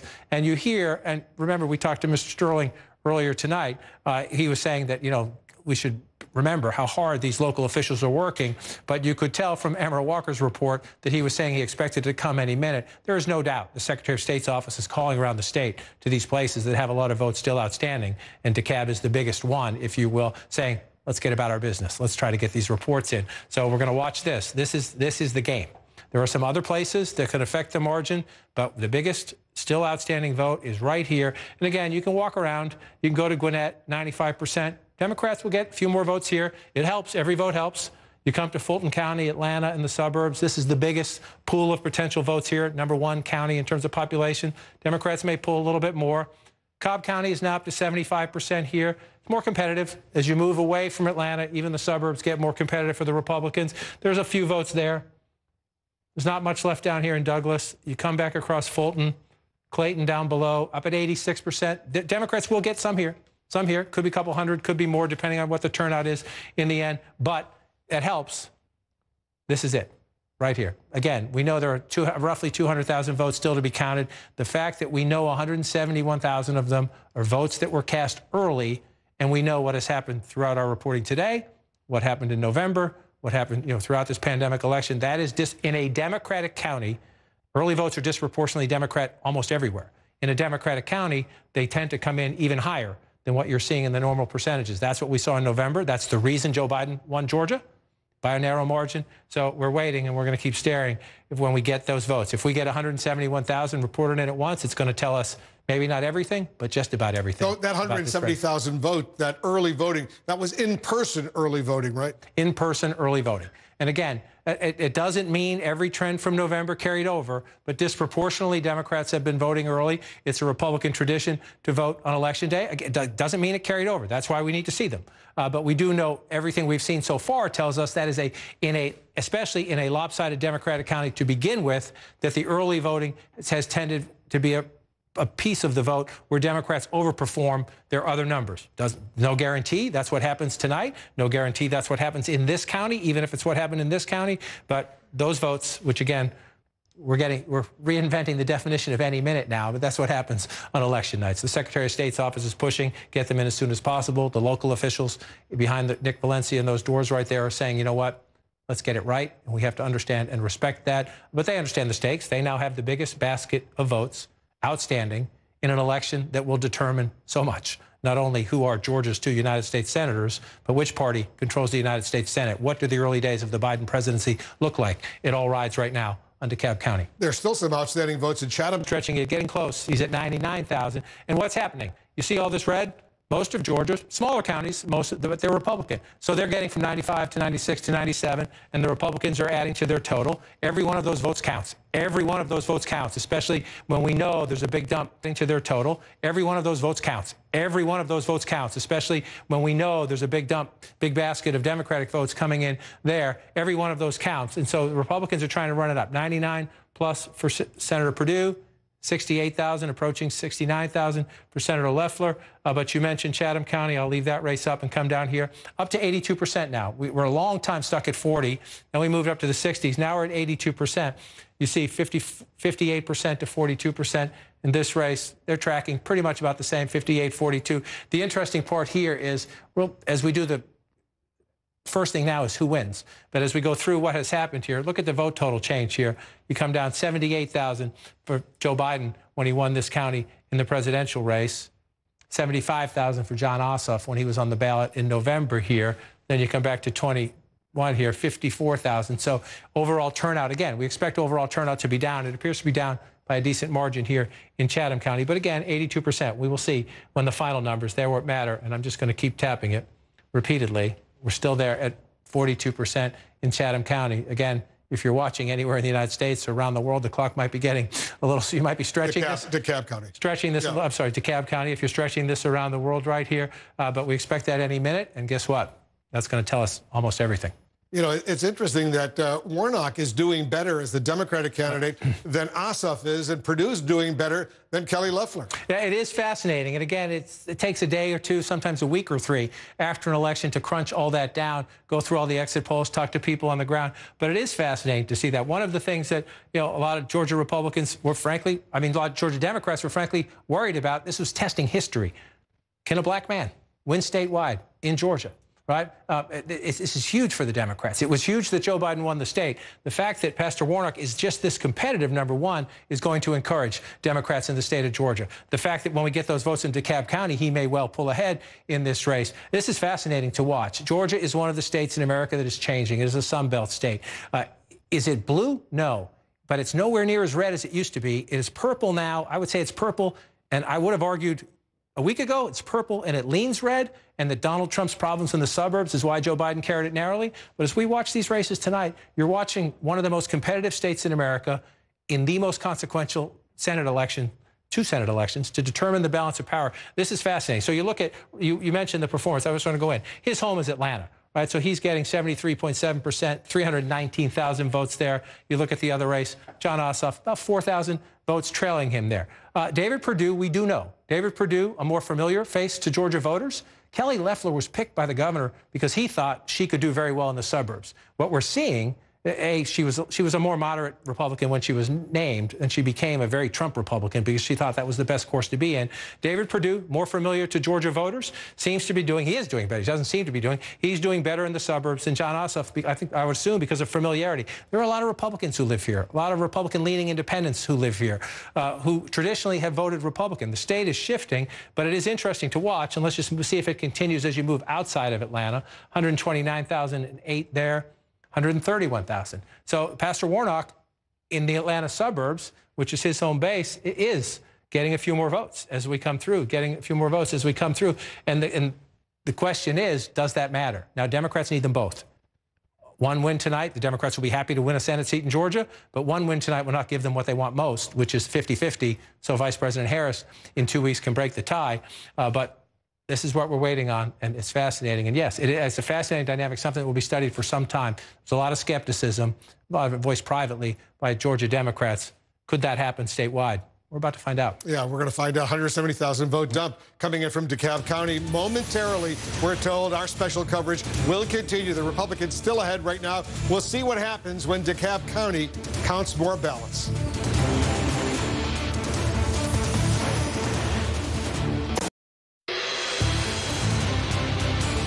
All right, let's take another look at a key race alert right now. The Republicans still ahead. Kelly Loeffler, she's up over the Democrat Raphael Warnock by some 82,000 votes. 88% of the estimated vote is in. 12% outstanding in the other Senate runoff contest. The Republican David Perdue, he has a bigger lead over Jon Ossoff, the Democrat, a lead of almost 113,000 votes over Jon Ossoff, the Democrat. Again, 88% of the vote is in, but there's still plenty. There's still plenty of votes outstanding. Nick Valencia is in Dekalb County for us right now. And Nick, you're getting some new information. What are you hearing from authorities there? That's right, Wolf. I just got off the phone with CEO Michael Thurmond of Dekalb County, and he tells us these are the most updated numbers. As it stands right now, there are only 130,000 votes left to be counted in Dekalb County. And according to Thurmond, that includes 117,000 advance in-person votes and 12,000 election day votes. So again, he's saying 130,000 votes to get through tonight. And he's saying this, direct quote, Wolf, we're going to get it done tonight. They plan on staying as long as it takes. He would not give a timeline and when we should expect that next big bucket of votes to be uploaded to the website, but he is confident that they're going to get the job done tonight. Because earlier we had heard, I think from Gabriel Sterling, that it could be momentarily we'll get that big bucket, but what you're hearing now, it might be a little bit delayed. Is that right? Well, we believe that these are just the updated numbers. Gabriel Sterling might be giving out numbers that he thought to be correct at the time. These are the latest coming directly from the CEO, Michael Thurmond of Dekalb County, saying 130,000 votes. And he's being very clear. He's saying, Wolf, just 117,000 advance in person and 12,000 election day votes to get through. He's saying they're going to wrap this thing up tonight. We still don't know when, but we'll be here to report it out. What about the early votes that arrived by mail? He was very clear that those are the only that arrived today by mail, but we know that they have until Friday, Wolf, to count those. He didn't get into that. He didn't get into the overseas or provisional ballots, but he said that all they have at this point is 130,000. He wanted to make that very clear to our CNN viewers. All right, good to know. Thanks very much, Nick, for that. 130,000 votes. It's less than 170,000, which we had heard earlier. Right, so that is a giant change. That is a giant change. Assuming Nick Valencia, who's right there on the scene's numbers are right, that makes the hill for the Democrats, this Dekalb County, at 42%. That makes it significantly steeper if you do the math, because that if Democrats got 80% of that 130, they would narrow the gap significantly, but not enough to overtake Senator Perdue in that race. And the question is, when you come in here, it would be much closer there. And so that's a significant change. 50,000 votes difference, right? Or 40,000 votes difference. 130,000. Nick says, Mr. Sterling was saying 171,000 votes. Democrats, we expect to get about 80% of those votes if it continues to track what we've been seeing in Dekalb County. So that could potentially be game-changing. Now, again, we want to see the votes come in. We'll see if there's a discrepancy between two officials on the ground. They'll be on the phone. They'll work it out. We'll see if it stays that way. But if you're Raphael Warnock, you're up in 82% here. Jon Ossoff, you're getting 81% here. The question is, if that 60% outstanding, 58% outstanding is only 130,000 votes, even if you get 80% of it, it's not. Now, there are still some other votes out here. There's still, we're not done everywhere else, but that's the biggest basket of votes. And if it was 171,000 and you get 80%, it's enough to overcome that. If it's 130,000 and you get 80%, it gets you a whole lot closer, but it's not enough to overcome it. So that's a big change in the math, and we'll continue to watch as it comes out. The biggest way to understand, is to report them. And Dekalb County is by far the slowest of Georgia's counties doing its work tonight. And so then you're asking, is there anything else out here still? Gwinnett's up to 95. Fulton's up to 99. If you're the Democrats, it's great. You got 73% of the vote in Fulton County, but you're done. And this is where you can count on votes. So that's a trouble spot for the Democrats. Some more to come in Cobb County, but it's more competitive. You can add a little bit, make up some ground, but you're not going to make up a ton of ground there. Douglas County, again, you're at 95%. You come back across Fulton. You look down at Clayton, back up to 95%. So if you're the Democrats now, especially that you're here, it's not 171,000 or 200,000 votes, as we were hearing from officials a little while ago. It's 130,000 votes. You're getting a lot more nervous because that is a 113,000 vote lead right now. And even if you have a net 75 or 80 here from those new votes. It's not enough as it comes in for Jon Ossoff challenging Senator Perdue. Raphael Warnock has a smaller hill, but still a steep hill to climb against Kelly Loeffler. Nick says they're going to work through the night. 88% right now. 82,000 votes for Senator Loeffler. 113,000 plus and change for Senator Perdue. Republicans are getting more confident, but we still have some votes to count. Once again, in Chatham County and Savannah, what percentage is outstanding? Up to 82. 18% still outstanding. 18% still outstanding, but look at the numbers. Just in terms of it's a very important base of Democratic votes, but it's a smaller base of Democratic votes. And the turnout we're seeing, at least, we'll see what the final numbers come in. That's an estimate, that 82%. But again, you're looking at 54% for Jon Ossoff there with 82% in. If you go back, Joe Biden had 78%. So this is we know turnout would drop. It's not a presidential election, but early voting broke records. This turnout for a runoff will break records. The question is, how close do you get to the presidential number? And you're seeing here that it's well below. It's well below here. And again, the question will be, and we have to get to the finish line first, then you'll have the postmortem about where was turnout up, where was turnout down, where did we meet our metrics or not. Chatham County is a place I'm looking at right now thinking the Democrats probably aren't meeting where they thought they needed to be. And so you're just moving around other Democratic areas. Richmond County at 95%. So if you're the Democrats and you're seeing that number above 100,000, above 113,000, you're saying, where can we get it? The only place that has giant pools of votes, that size votes, are here in the Atlanta suburbs, especially that Fulton, Atlanta, and the largest suburbs right around it is mostly in. If that's at 99% and you're Democrats, you start thinking, 100,000 votes? Can we make that up? That's a steep hill, Wolf. And again, we'll wait. We need these votes to come in. But with that being the only big basket of Democratic votes still outstanding, you're looking at 113,004 there. You're looking at 82,000 there. Raphael Warnock has a better chance to see. We'll see what Dekalb comes in, but we need those votes.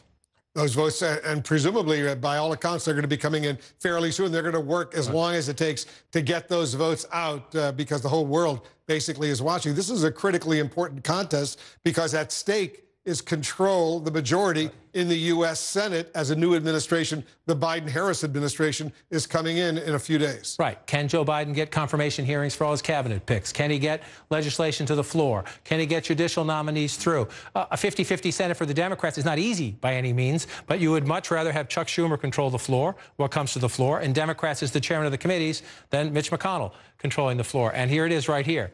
There are 50 Republicans, and there are 48 members of the Democratic caucus. That includes 2 independents, Angus King of Maine, Bernie Sanders of Vermont. They caucus with the Democrats. But it's 50 to 48, with these 2 the only outstanding. They're right, the only outstanding. So if Jon Ossoff, the Democrats need Jon Ossoff to win, and then they need Raphael Warnock to win, that gets you to 50-50. And then in 2 weeks, Kamala Harris becomes vice president, and she can break the ties. Even if Republicans only won one of them, it's 51-49, they control the Senate. These Republicans have the lead in both of them right now as we wait for Dekalb County to see. But Democrats need them both. Democrats need them both, and the consequences are enormous. A 50-50 Senate gives Joe Biden a chance, as we said. You know, he controls the agenda. It's not easy. You can't pass big things, 50-50, but it's a lot easier. You'll have a different set of headaches. Progressives would be demanding bold change. If you have the Senate majority, you'd rather have that headache than Mitch McConnell controlling what comes to the floor of the Senate. Yeah, let's see what happens in Dekalb County. We're watching this very closely. David Chalian, what are you seeing? Wolf, we've been tracking all night as the vote has been coming in, how much of the vote that's in is early vote versus election day vote. Right now, 88% of the estimated vote is in. We're waiting for that last 12% to find out who's going to win these races. Jon Ossoff, 1.867 million. David Perdue, 1.981 million right now with 88% in. How much of this vote that's in there is pre-election early vote? Take a look. It's down to 73%. You remember earlier in the evening, way earlier, it was up at 94% when you first came to me. Now it's down to 73%, and that is right at what we expect the overall early vote to represent. We think it'll be at 72%, but it's right there. So now it has come down as more election day vote has come in. That's why we see David Perdue and Kelly Loeffler with the leads in these races right now. More of that Republican-friendly election day vote has come in. Now we're down at the percentage that we expect to see of the early vote versus the election day vote. Same thing in the Warnock-Loeffler race. 73% of the vote that is in is pre-election vote. absentee by mail, early in person. That's right at the mark we expect it to be at the end of the night. So you are seeing now the composite of these votes sort of representative of what we think it'll look like at the end of the day in terms of how much of the vote is early absentee vote. What you're looking at now is where we think we're going to end up as a percentage of the vote. David Chalian, stand by. We're going to get back to you. Ryan Nobles is joining us. He's in Atlanta right now over at the GOP, at the Republican headquarters, watching all of this. What are you learning? Well, Wolf, the Republicans are gathered here behind me in this hotel, anxiously waiting these returns as they come in. And I've been in contact with a lot of Republican sources tonight. And I do have to say there's a level of anxiety within Republican circles here tonight in Georgia. By no means do they think that this race is over, but they are concerned about the trend lines and where they're headed. The biggest concern for them right now is that they were a bit surprised by the overperformance by Democrats in some of these key Democratic counties in the Election Day vote. Now, they knew the Democrats were going to perform well in the early vote, but they were hoping to make up that gap in a big way on Election Day. But they did not anticipate that so many people would show up in these Democratic counties on Election Day, and that is what we are seeing. A big turnout in some of these counties, particularly in the Atlanta area, and that's led to some anxiety over these results in Dekalb County. I know that you guys have been talking all night about those numbers and when they come in. I talked to one Republican source who said that Dekalb County is going to kill them, is how this source put it. Just a real concern that there may be so many votes available to Democrats in that county that it may be difficult for them to overcome it in the Republican-leaning counties. I put it simply to another Georgia Republican. I said, are people in your circles freaking out? And the response was, if they're not, then they should be. So Republicans concerned right now, but Wolf, they said, it's not over yet, but there's still a long way to go. Yeah, Wolf? Certainly not over yet. I am looking at the numbers right now, and I can see the Republican lead, both of the Republican leads, has gone down a little bit. They've shrunk. Take a look at this. Kelly Loeffler, her lead is now down to, almost 66,000 votes. It was a lot higher than that just a little while ago over Raphael Warnock, the Democrat. David Perdue's lead was well over 110,000. Now it's down to 98,000 over Jon Ossoff, the Democrat. So the Republican leads, John King, they're beginning to go down a bit. They still have impressive leads, but there's still, 91% of the vote is in. There's still 9% of the vote outstanding. 9% of the vote outstanding, a gain for the Democrats, if you will, meaning a shrinking of the Republican lead. It happened right here in Cobb County, which is now up to 94%. It was below that as we looked earlier tonight, and you see 57% there for Jon Ossoff, 57%, 58% if you round up for Raphael Warnock. And so, this is again, more competitive. It's not as democratic as the other counties around Atlanta, but the Democrats are getting, 57 or 58% there. If you go back to the presidential election, Joe Biden had 56. So in terms of metrics, Democrats meeting what they need here in Cobb County. And so then you come back to the statewide, and let's bring us back to 2021 and where we are in the Senate. You're still, though, looking at 98,000 vote lead for Republican David Perdue, and a 66,000, if you round that up just a little bit, lead for the Republican Kelly Loeffler. And the question, again, that you're asking as you go through this is, are there enough votes out there in Democratic areas? That's what the Democrats are asking themselves. And again, you come through the Atlanta area, 95% in Clayton County. So the possibility you make up some votes here, but at 95%, you're not going to make up 100,000 votes or 90,000 votes. The question is, can you get some? And again, if you're the Democrats, you're asking yourself repeatedly, what is this? Now, we were told it's 130,000 votes outstanding. There's a dispute within officials within Georgia. Some say it's as high as 170,000 votes outstanding. If you're the Democrats, you are desperately waiting for this feat to come in to see, is it possible? It is possible. It's getting bleak if you're a Democrat, Wolf, if you're looking at what's available to you out there. Where might there be votes? You look around the Atlanta area here, and you just move out. 64% Newton County down to the southeast of Atlanta. It's not as big. It's not as big. You might pick up a few hundred here as this comes in. You see it right there. Maybe more than a few hundred, but not 50,000 or 60,000, which is what your problem is right now. And you're coming up here if you're the Democrats here. Rockdale's mostly in. Gwinnett is up to 95%. This county has been very good to the Democrats, but again, you still might pick up a few hundred more. 95% in Fulton County. There will be more votes for the Democrats out of Fulton County Question is how many when you're up to 95%. And so this, again, this is our mystery right here, is A, how many votes? What's the exact number? Again, there's a dispute between the local officials on the scene who say it's 130,000. Officials in the Secretary of State's office say they believe it is higher than that of what's still outstanding. We'll see what happens when it comes in. Is it mathematically possible to overcome that? And to overcome that, it depends in large part on what is the real number in Dekalb County.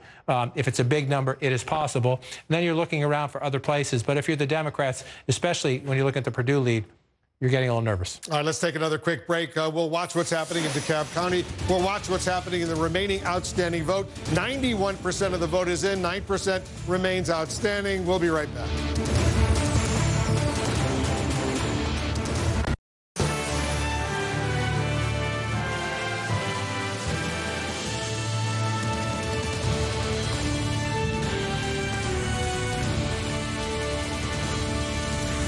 A huge moment right now, 4 hours after the polls closed in Atlanta. It's a dramatic moment right now. We're waiting for a huge batch of votes to come in from Dekalb County outside of Atlanta. Potentially that could determine who wins these two Senate races. Take a look right now. Right now, the Republicans are ahead in both, with 91% of the estimated vote is in. Kelly Loeffler, the Republican, she has about a 75,000 vote lead over the Democrat, Raphael Warnock. In the other Senate race, David Perdue, the Republican, his lead is more impressive, 107,000 votes over the Democrat, Jon Ossoff, right now. 91% of the vote is in, 9% outstanding, but we're waiting for a big chunk of votes. John King coming in from Dekalb County. Right now, what's still only 42% of the vote is in. I want to go to CNN's Amara Walker right now, who's watching all of this unfold. She got a special guest for us.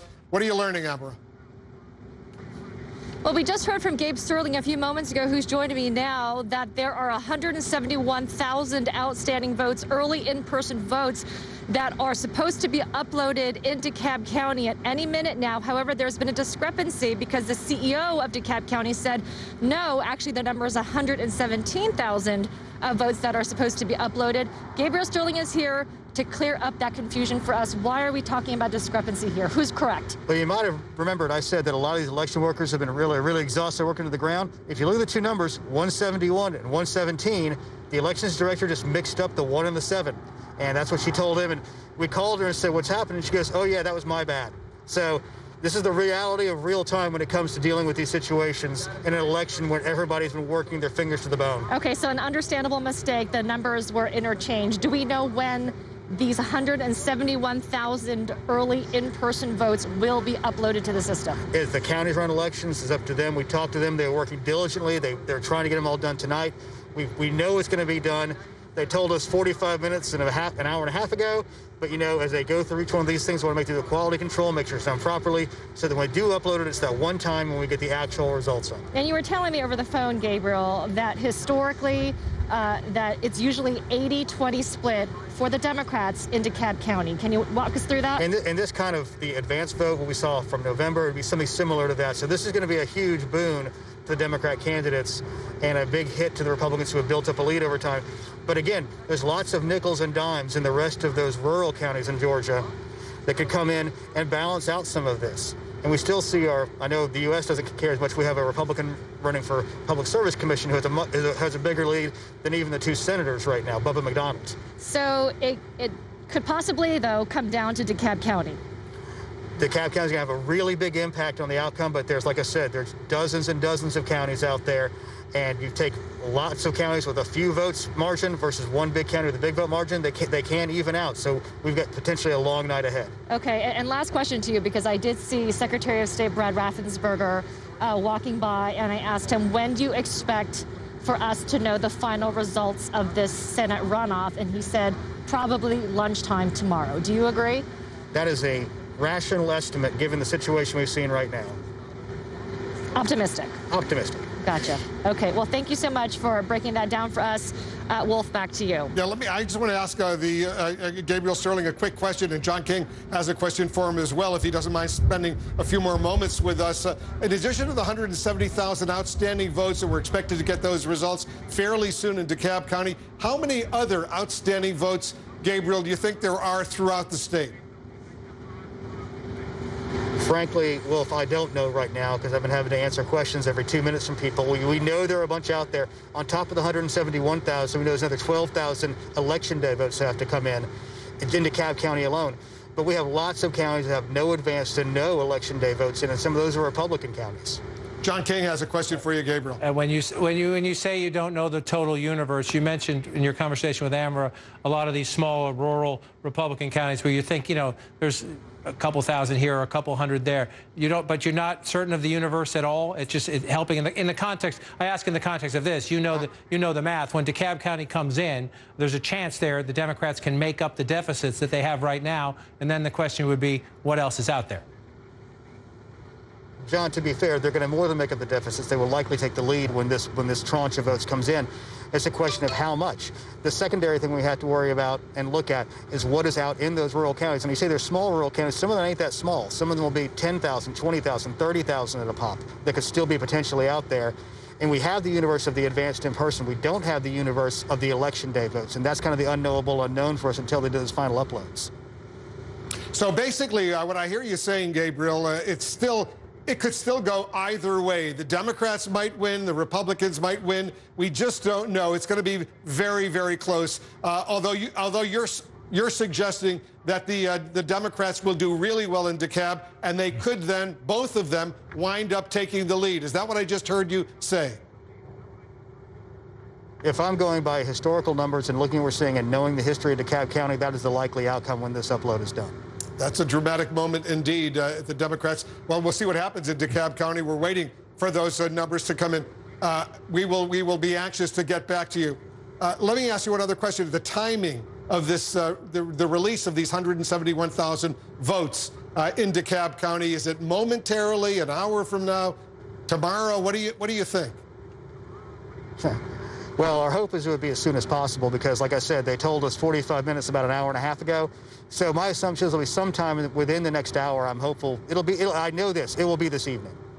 And that could be really, really critical. Right now, 90% of the vote is in. So that means 10% of the vote, estimated vote in the state, Gabriel, is still outstanding. That's a lot of votes out there. But the biggest chunk is in Dekalb County, which is a heavily Democratic county outside of Atlanta. Yes, that's correct. And it's really sort of an irony because the 60s and 70s, that was the hotbed of the Republican takeover in Georgia. Things have changed dramatically, the demographics in Georgia right now. What else do you want our viewers to know before we let you go back to work? We feel like we've had a very successful election day in terms of the election administration. We had smooth election, shorter lines. We saw a lot of good things out of this, and we just want to make sure people understand that these thousands of election workers have been working diligently to bring a free and fair election to the people of Georgia.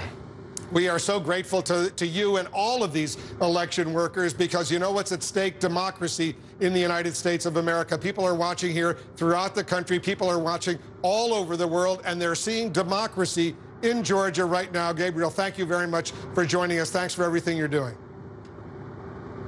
Thank you, Wolf. And one more thing. Go Dogs. Okay. All right, John.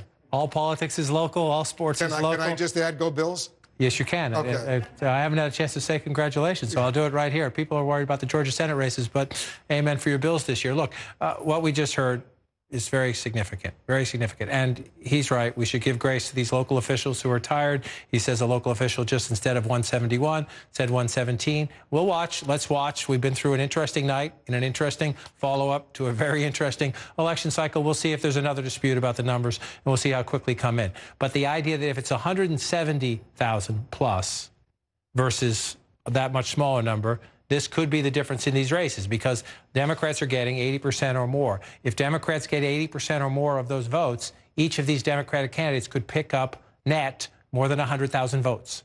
Could be 102, could be higher. Depends. Are you at 80? Are you at 79? Are you at 83? We'll watch as this plays up. But you could have a net of 100,000 votes or more just from those votes in Dekalb County. Now, if you're John Ossoff, probably not enough to get you past David Perdue, but it would get you very close, right? It would get you very close. And if you're Raphael Warnock, if you have a net gain of 100,000 votes, well, then you're suddenly in the lead in this race here. So these votes in Dekalb County, and again, for those of you who aren't sure where it is, this is Atlanta and Fulton County. Dekalb County, big.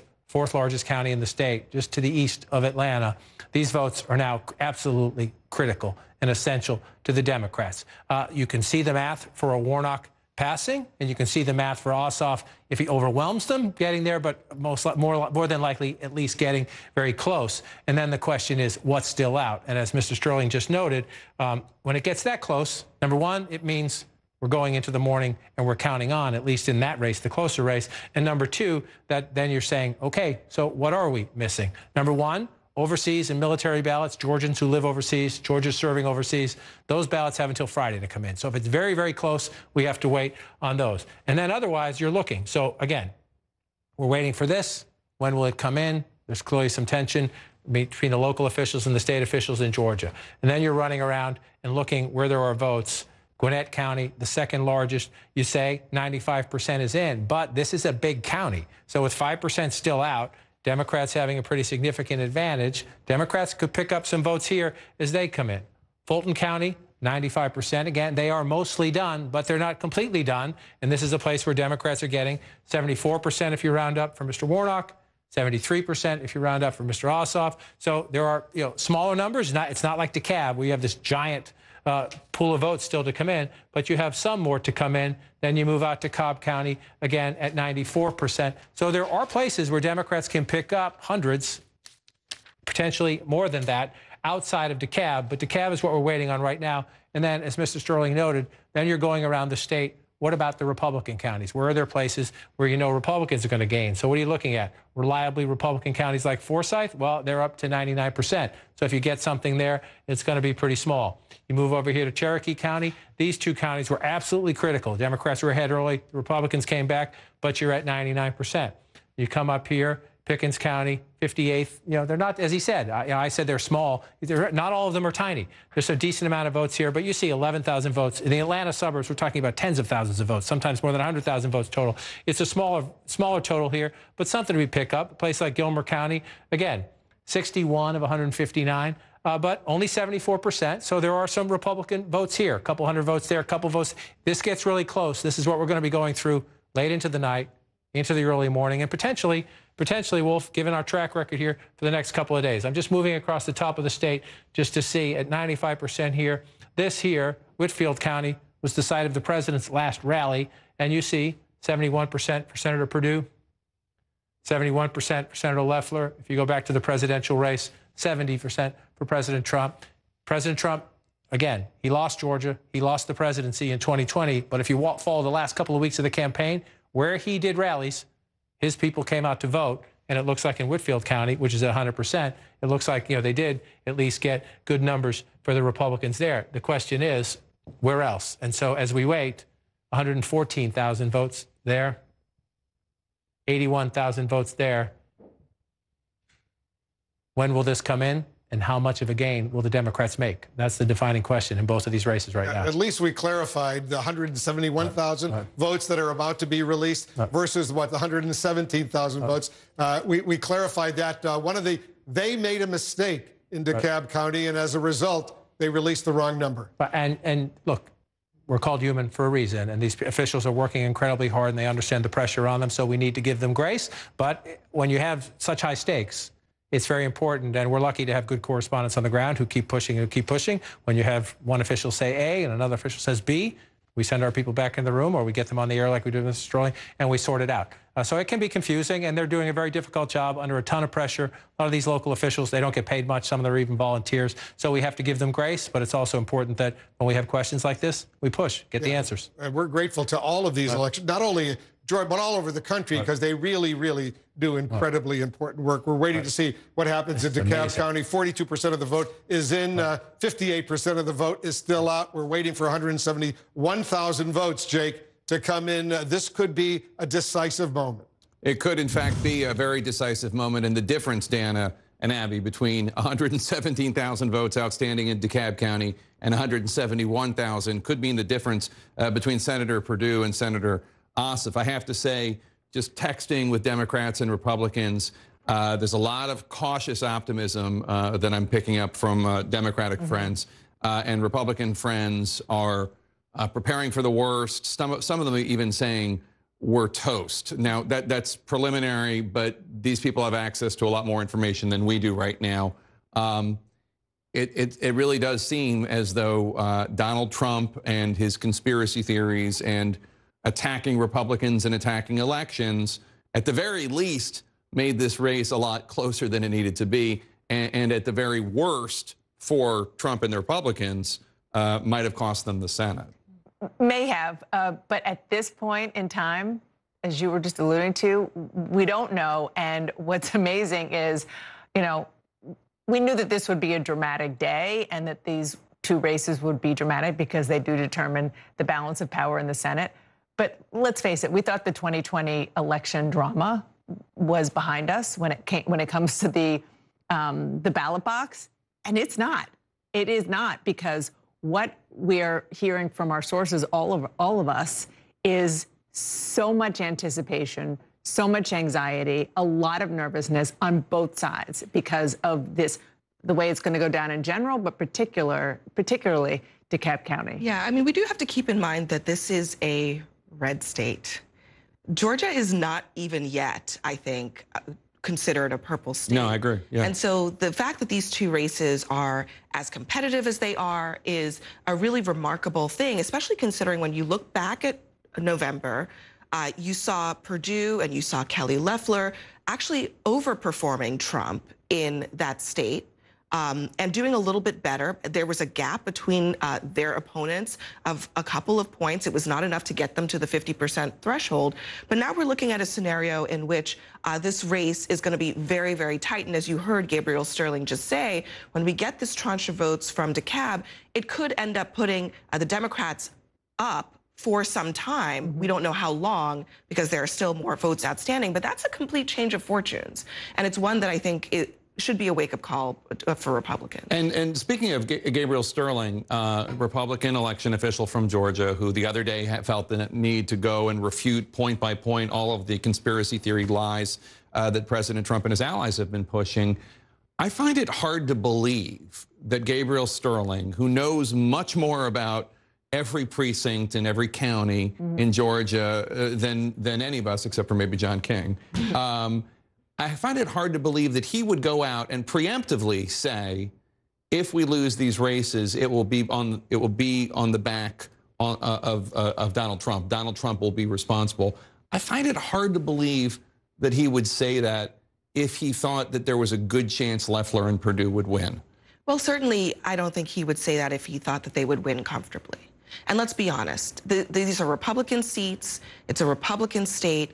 It's a place and a time where Republicans should be very competitive. And they are in a squeaker right now. Yeah. That is true. And I think Gabriel Sterling is looking at the numbers and he knows that. He's looking at some of these red counties and he's seeing underperformance from where Republicans were a few months ago in November. And there's a really simple explanation for that. When you tell everyone that the thing is rigged, they're not going to want to show up.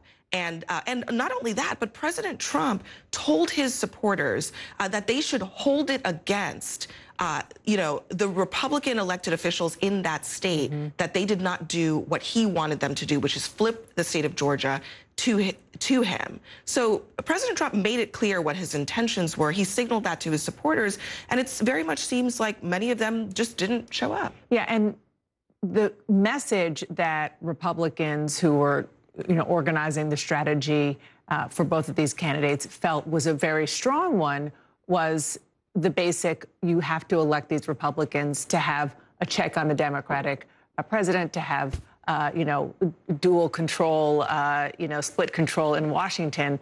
And if you don't, there's going to be total Democratic control. They felt that in their data beforehand and in all their testing of that message, that it was a really strong one. But they ran into a buzzsaw, which is the president of the United States. And there was a lot of concern, according to Republicans I talked to, that that message just completely got drowned out by Donald Trump saying that this election is rigged and, all of the attacks on the governor and the secretary of state and so forth. And again, it just made it incredibly confusing for voters, no matter what happens at the end of the day. And think about this.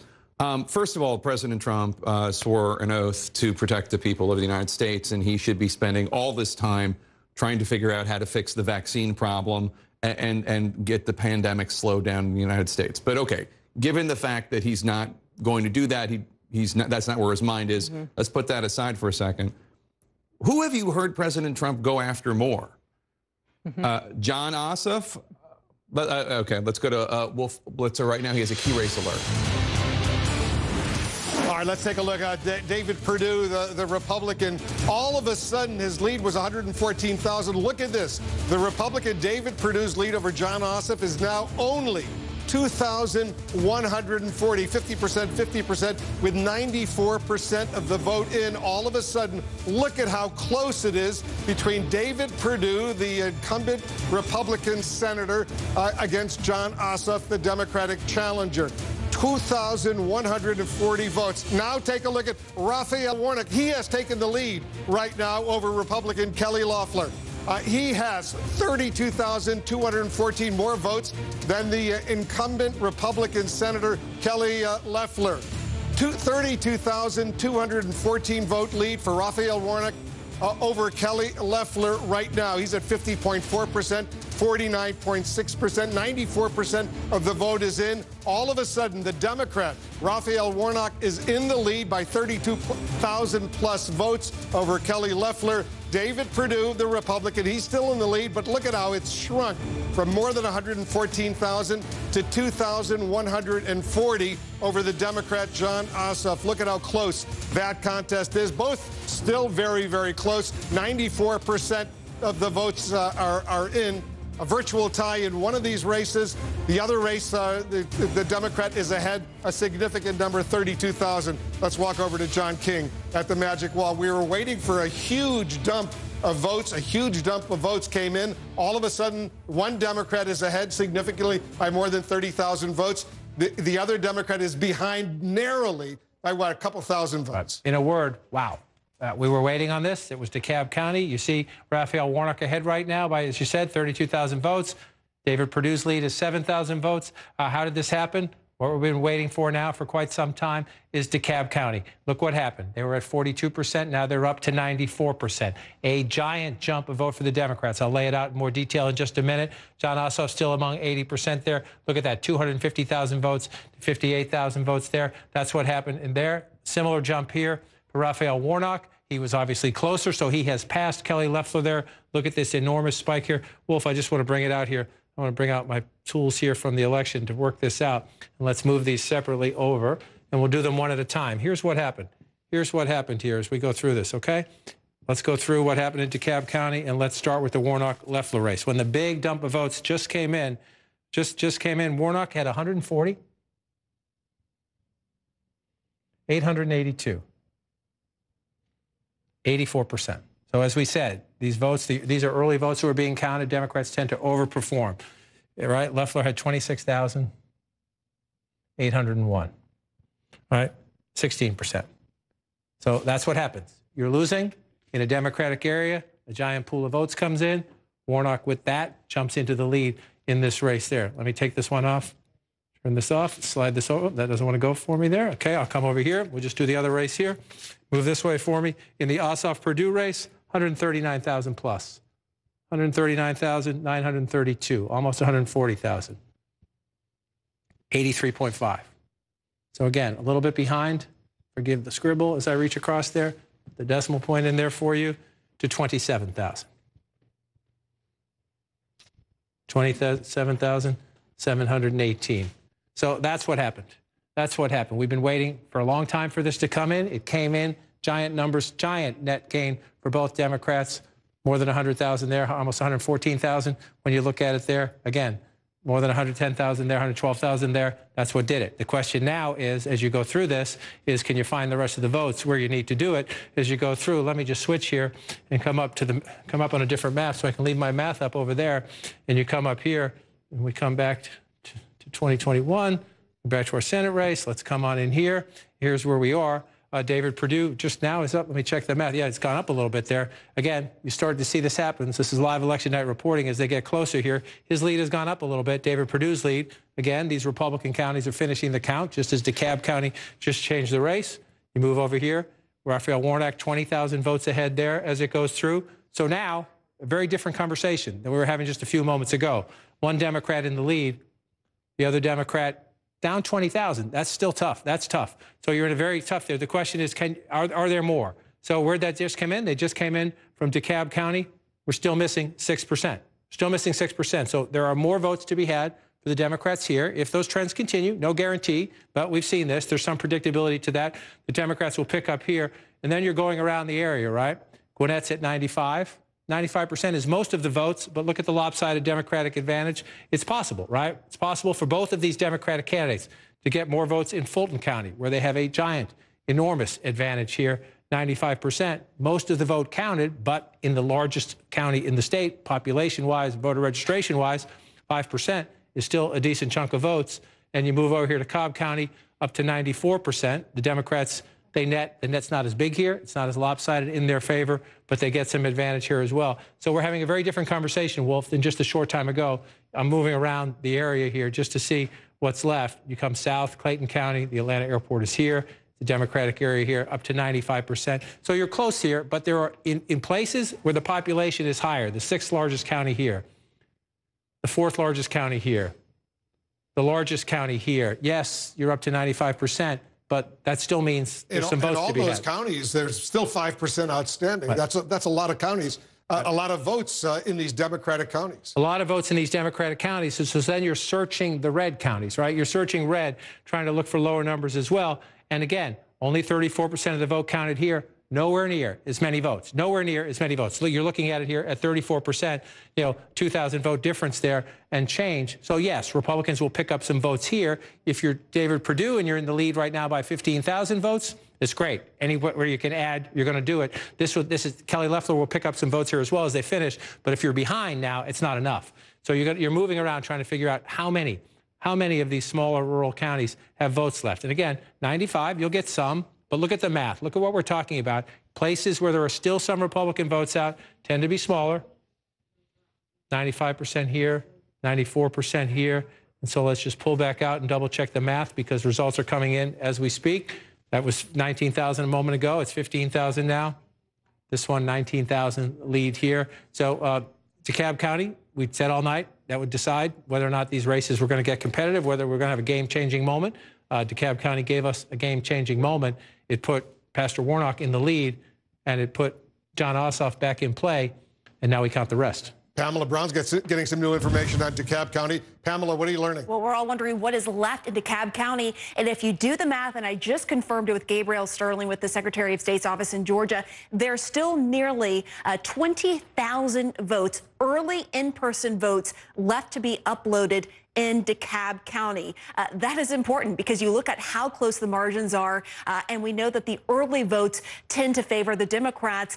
This could really make a difference in the race. It's a little over 18,000 early in-person votes that we're still waiting to find out about there in Dekalb County after this latest upload that we are just finding out about. Very interesting indeed, John. Another 18,000. There's still 5%. Outstanding votes in most of these Democratic counties in and around Atlanta.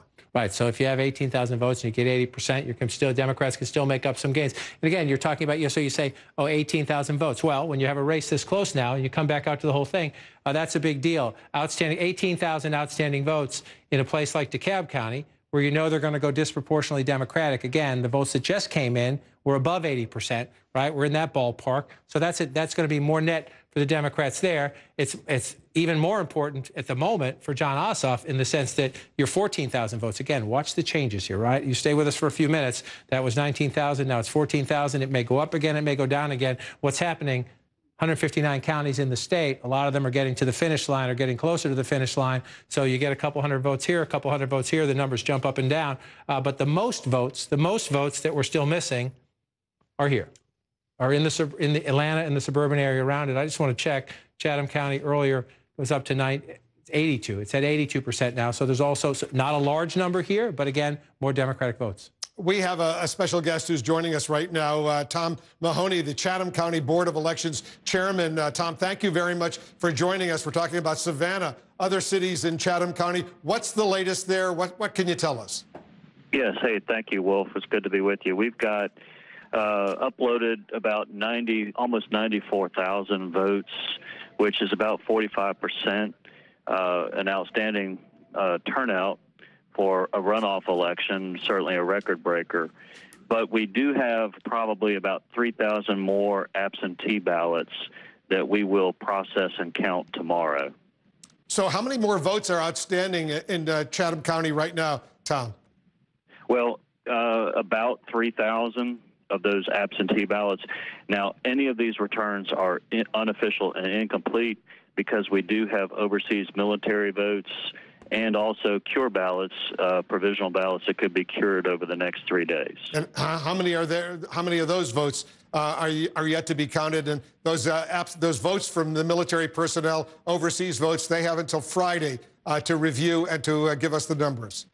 Yeah, we don't expect a lot of those, a large number of those votes, but it is still noteworthy to say that that is, that's why these returns at this point would be incomplete and unofficial. But we know that we have about 3,000 more to count absentees that we will count in the morning. So we won't know the final numbers in Chatham County at least until tomorrow, and then there are a few more votes, not many, that will be counted by Friday. Tom Mahoney, the Chatham County Board of Elections chairman, thank you so much for joining us. Thanks for everything you and your team of election workers are doing. We are grateful to you. Let me update our viewers right now on what's going on. 96% of the estimated vote is now in. In one Senate special runoff, Raphael Warnock, the Democrat, he has a lead now over the Republican Kelly Loeffler. His lead is 25,765.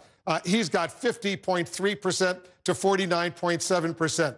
In the other contest, David Perdue, the Republican, he's ahead, but his lead has narrowed a bit right now. His lead is 9,120 over John Ossoff, the Democrat, 50.1% to 49.9%. Once again, 96% of the estimated vote in the entire state is in, so there's still 4% of the votes outstanding. The Democrat, Raphael Warnock, is on top right now by almost 26,000 votes. The Republican, David Perdue, is on top in the other contests by more than 9,000 votes over John Ossoff. So, we were expecting both of these contests to be relatively similar, but it looks like one of them potentially could go for a Democrat. The other one potentially could go for a Republican. If that's where it ends up, Republicans maintain control of the Senate. That's the national implications of that if they split. Democrats need them both to get control of the Senate with Vice President Harris in 2 weeks when she's inaugurated as vice president. She would then break the tie. So the Democrats need them both. They would love to elect a Democratic senator from Georgia. That hasn't happened in a long time, but they need them both to have the big national change. But there's a lot of votes still outstanding in Dekalb County, and they could easily bring both of these Democrats on top in this overall contest. Yes, the Dekalb County votes could, and I want to go there in a second, but I just want to also focus on the conversation you just had in Chatham County, right? So the chief executive tells you there are 3,000 votes still out there, right? So if you just look at what's happening, John Ossoff is getting 59% right there, Pastor Warnock getting 59% right there. Democrats tend to overperform their total number in these absentee votes, but let's just say it comes in about the same, right? So you're in this very close race right now. Pastor Warnock has a lead. John Ossoff is trying to come back. He's down 3,000 votes. As you do that right now, he could pick up 600. If it comes in like that, you can pick up 600 right there.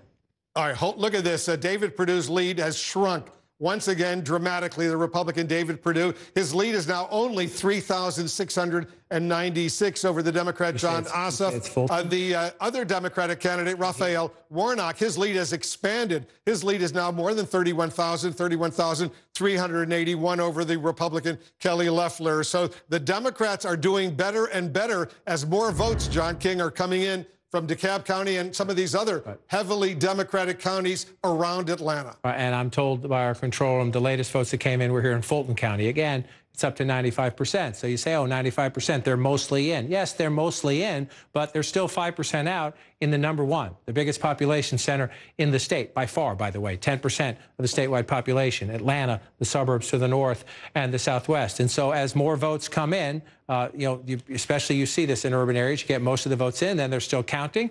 John Ossoff picking up some votes here, which is why he narrowed the lead there. Raphael Warnock picking up some votes here as well, which is why, let me come out of Fulton County so I can look at the statewide numbers. His lead stretches a little bit here. So this is what we're going through, the final rounds of chess, if you will, as we go to these counties that are in the 90% range. The question is, as you bring them up, and this is where you're concerned now, again, if you're Republicans. We were talking a while ago, waiting on Dekalb County, saying, well, Senator Perdue's lead is above 100,000. Kelly Loeffler's lead was, close to that, close to 100,000 at one point. And you think Republicans are getting confident. We were waiting on this.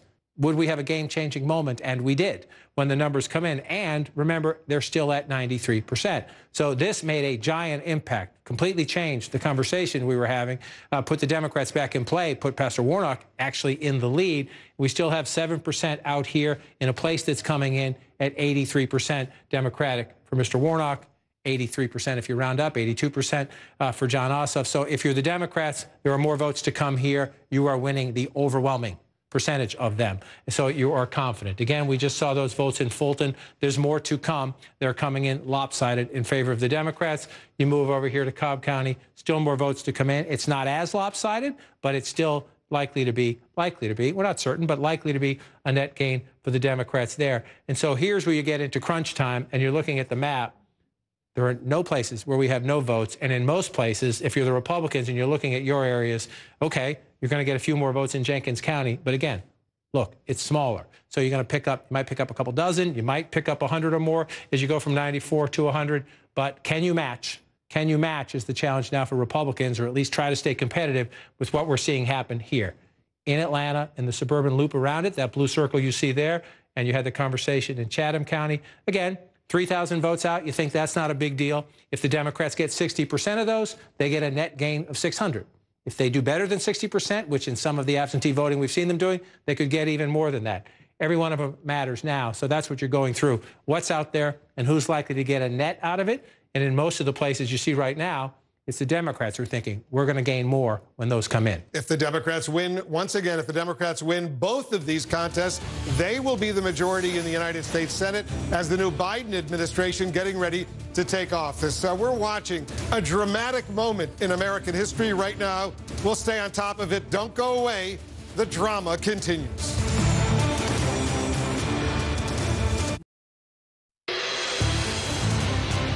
We got another dramatic key race alert right now. Look what has just happened in the contest between Republican David Perdue and Democrat Jon Ossoff. The lead, it's basically tied right now. Perdue's lead over Jon Ossoff is 456 votes. Let me repeat that.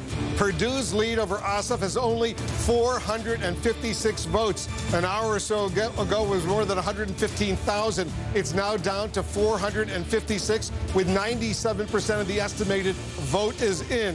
The other contest, Raphael Warnock, the Democrat, his lead has expanded, almost 35,000 vote lead over the Republican Kelly Loeffler. 34,692 vote lead. Raphael Warnock over Kelly Loeffler. The stakes here are really significant, really enormous for the next few years as the Biden administration getting ready to take office. The balance of power right now in the United States Senate, 50 Republicans, 48 Democrats in the Democratic caucus, 2 independents who caucus with the Democrats. The 2 contests tonight will determine if the Democrats were to win both of them. And it's looking pretty good if you're a Democrat right now. If they were to win both of them, it would be 50-50 in the new administration. The new Vice President, Kamala Harris, is the president of the Senate. She would break the tie. The Democrats would be in the majority in the Senate. Chuck Schumer would be the majority leader. Mitch McConnell would be the minority leader. The stakes clearly are enormous, John King, as we're watching this. And the votes outstanding right now, only about 3% of the votes outstanding. 97% of the vote is in. But the votes outstanding pretty much in Democratic counties in areas where the Democrats have built up significant leads. Yes, and the places where you're looking at Republican counties, they're at 93, 94, 95, 96. They tend to be smaller. So, yes, there's some net gains for Republicans out there in those smaller counties. But what we have watched play out in the last 30 to 45 minutes is very indicative of what's so fascinating about this race. Why did the race just change in the last couple of minutes? Because of Newton County. Again, Newton County here. Let me come back a minute statewide. This circle around Atlanta, metropolitan Atlanta, the suburbs around it, this is one big, giant suburb. Republicans traditionally much more competitive than we're seeing in the presidential election. President Trump is toxic in the suburbs. And now we're watching in Georgia tonight, can the Democrats keep their support in the suburbs? Well, you're a little far out here from Atlanta, but in Newton County, you see what just happened. We just got up to 89% of the vote right here. Wolf, I just want to walk through the math because we've been talking throughout the night about, so you're at 94, 95%. Where does it matter when you bring in those final votes? Well, you just mentioned how close this race is. Now, this is what happened when we got more votes in from Newton County. So you got 99-82 for the Democrat, Jon Ossoff. Forgive me for changing your back, turning my back. That's 73%. And then you have 3,600 and 27%. And so you have a net gain there, 6,500 votes, bang, and Jon Ossoff comes back, and you saw a very similar dynamic just in Newton County in the other race as well. So what happens? Jon Ossoff was behind. He closes. He closes significantly, right? You're down close to 7,000 votes. Suddenly you're down 456 votes. And if you're Pastor Warnock, you add 6,000 votes to what is your lead now, and you're stretching it out. And so then you're saying, how many more of these are there, right? How many more places can you go where Democrats are going to see a net of hundreds, if not 1,000 or more, and in this case, 6,000 or more? So you go through, that was in Newton. We're only up to 89%. So we still have 11%. So you're likely to see, again, Democrats are getting 58% on one, 57% rounded up. That's 58% on the other. So in the early votes that are being counted, these absentee ballots are getting higher than that. But even if they just break with that, even if they stick with that, the 57, 58%, it's a giant net gain. So you move in here, Rockdale County, Democrats are getting 72, 72, 73 if you round it up. Again, not a ton of votes still out, but votes out. Votes out in a place where there. So more votes to come there. And here, then you keep coming in here. This was the game changer, and it has the potential to be the decider, if you will, as we go on. You're at 93% in Dekalb County. We're still waiting for more votes to come in. And there is a potential here again for Democrats to have a significant net when the rest of the ballots come in Dekalb County. And we've watched this in the last 30 minutes. Yes, Fulton County is up to 95%. Most people would think, well, it's not going to change anything. No, it's the largest county in the state. It's 10% of the statewide population. It is absolutely critical to Democrats in any statewide election. And as the votes, the late votes trickle in, every time we get more votes, the Democrats are moving and gaining right here. So you pull out and you look at the picture right now. We were talking a long time ago. How big is that Loeffler lead? Can she sustain it? Warnock's now in the lead in that race. And now you're asking the question, 456 votes. If you're David Perdue, you're not comfortable at all because you know most of the votes still to be counted are here and 3,000 or so here. What makes that important? Blue and blue. That's the bulk of what's still left to be counted. Yeah, the Democrats are on the verge, potentially, of winning both of these Senate races in Georgia, dramatically changing what's happening here in Washington, D.C. We're watching all of this unfold. More numbers, new numbers will be coming in. We'll update you. Stay with us.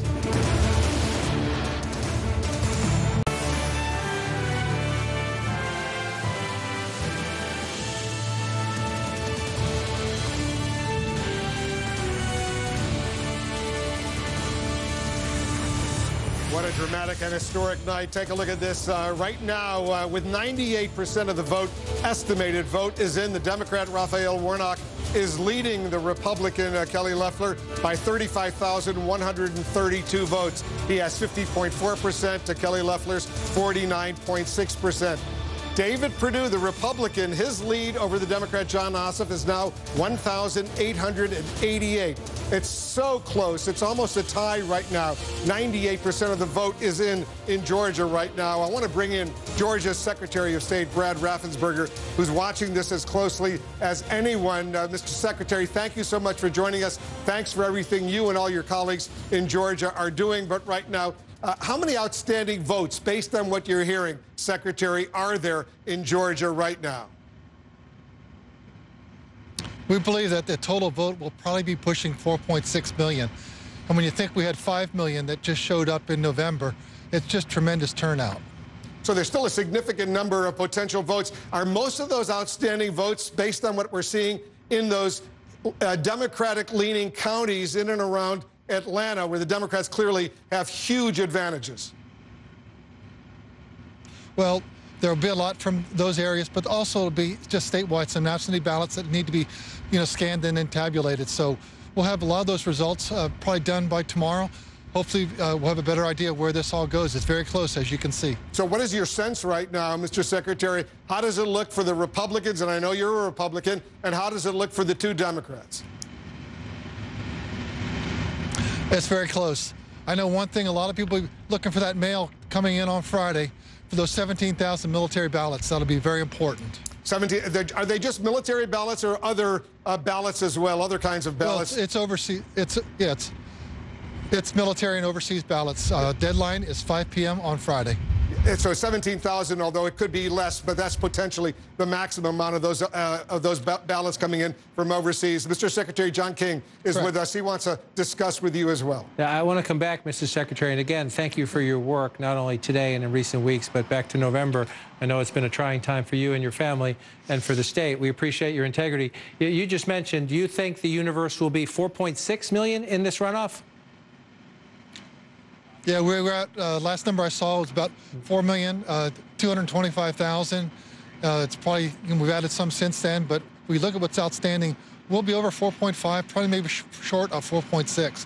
It's a very, very strong turnout. It's extraordinary in a runoff election. We're looking at our numbers right now. We're just shy of 4.4. I know it's kind of probably a little bit since you walked outside to join us. And so I want to follow back up on Wolf is when in terms of the universe of outstanding, you know the 159 counties as well as anybody. I've been looking through around here, and I'm in the Atlanta metro area. You can't see what I'm doing on the map here, but Newton County is at 89%. Rockdale's at 99%. You come over to DeKalb's at 93%. Fulton, we've just seen some more Democratic votes come in there. It's at 95%. Cobb, where Senator Perdue just made up some ground, actually, even though the Democrats are leading in the county, he just made up some ground, is at 95%. Is that where, when you think there's that many votes still out there, are the bulk of them in terms of large baskets of votes here in the Atlanta metro area, or are they scattered? They are somewhat scattered. I know Pickens County, Cobb County, and a few other counties are really going to help the Republicans, and then the other counties will help the Democratic voters.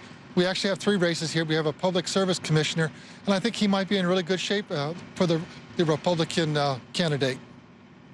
What does that tell you? If that is the case, we're in an extraordinary cycle. This is the final verdict of 2020 carrying over into January 2021 in your state. Obviously, you know, the President Trump, he lost your state. Joe Biden won it narrowly. There's no question about that, even though the president continues to challenge your recount and your recount and your recount. There's no question about that. But if you have these races so competitive tonight, Reverend Warnock ahead right now. John Ossoff still in play, especially even though Perdue leads when you look at the outstanding vote. Does it tell you anything about the national climate versus the state climate when you say the Republican candidate for a statewide race is doing pretty well? Well, it really just shows you that we're a very competitive state, and we obviously have big turnout, and both parties have fought hard, you know, to get their vote out. And so we're just going to have to wait and see how this all shakes out. Very quickly, Mr. Secretary, we're approaching midnight now. How many more, you think a few more hours they'll be counting votes tonight, or are they going to take a break? They're probably going to take a break here, I think, in the next hour. Try and get as much work as they can done tonight, but then get everything, you know, in the, you know, at least recorded exactly how many ballots are out there, and then, you know, get as much scanning done tomorrow. Hopefully by noon we'll have a better idea of where we are. We'll watch it together with you. The Secretary of State of Georgia, Brad Raffensperger, thanks so much for joining us. Thanks for everything you and your colleagues are doing. We are so grateful to see democracy in action in Georgia. Appreciate it very much. Good luck to you. Thank you, Wolf. All right, let's take a quick break. We'll have much more coming up. The drama continues in Georgia.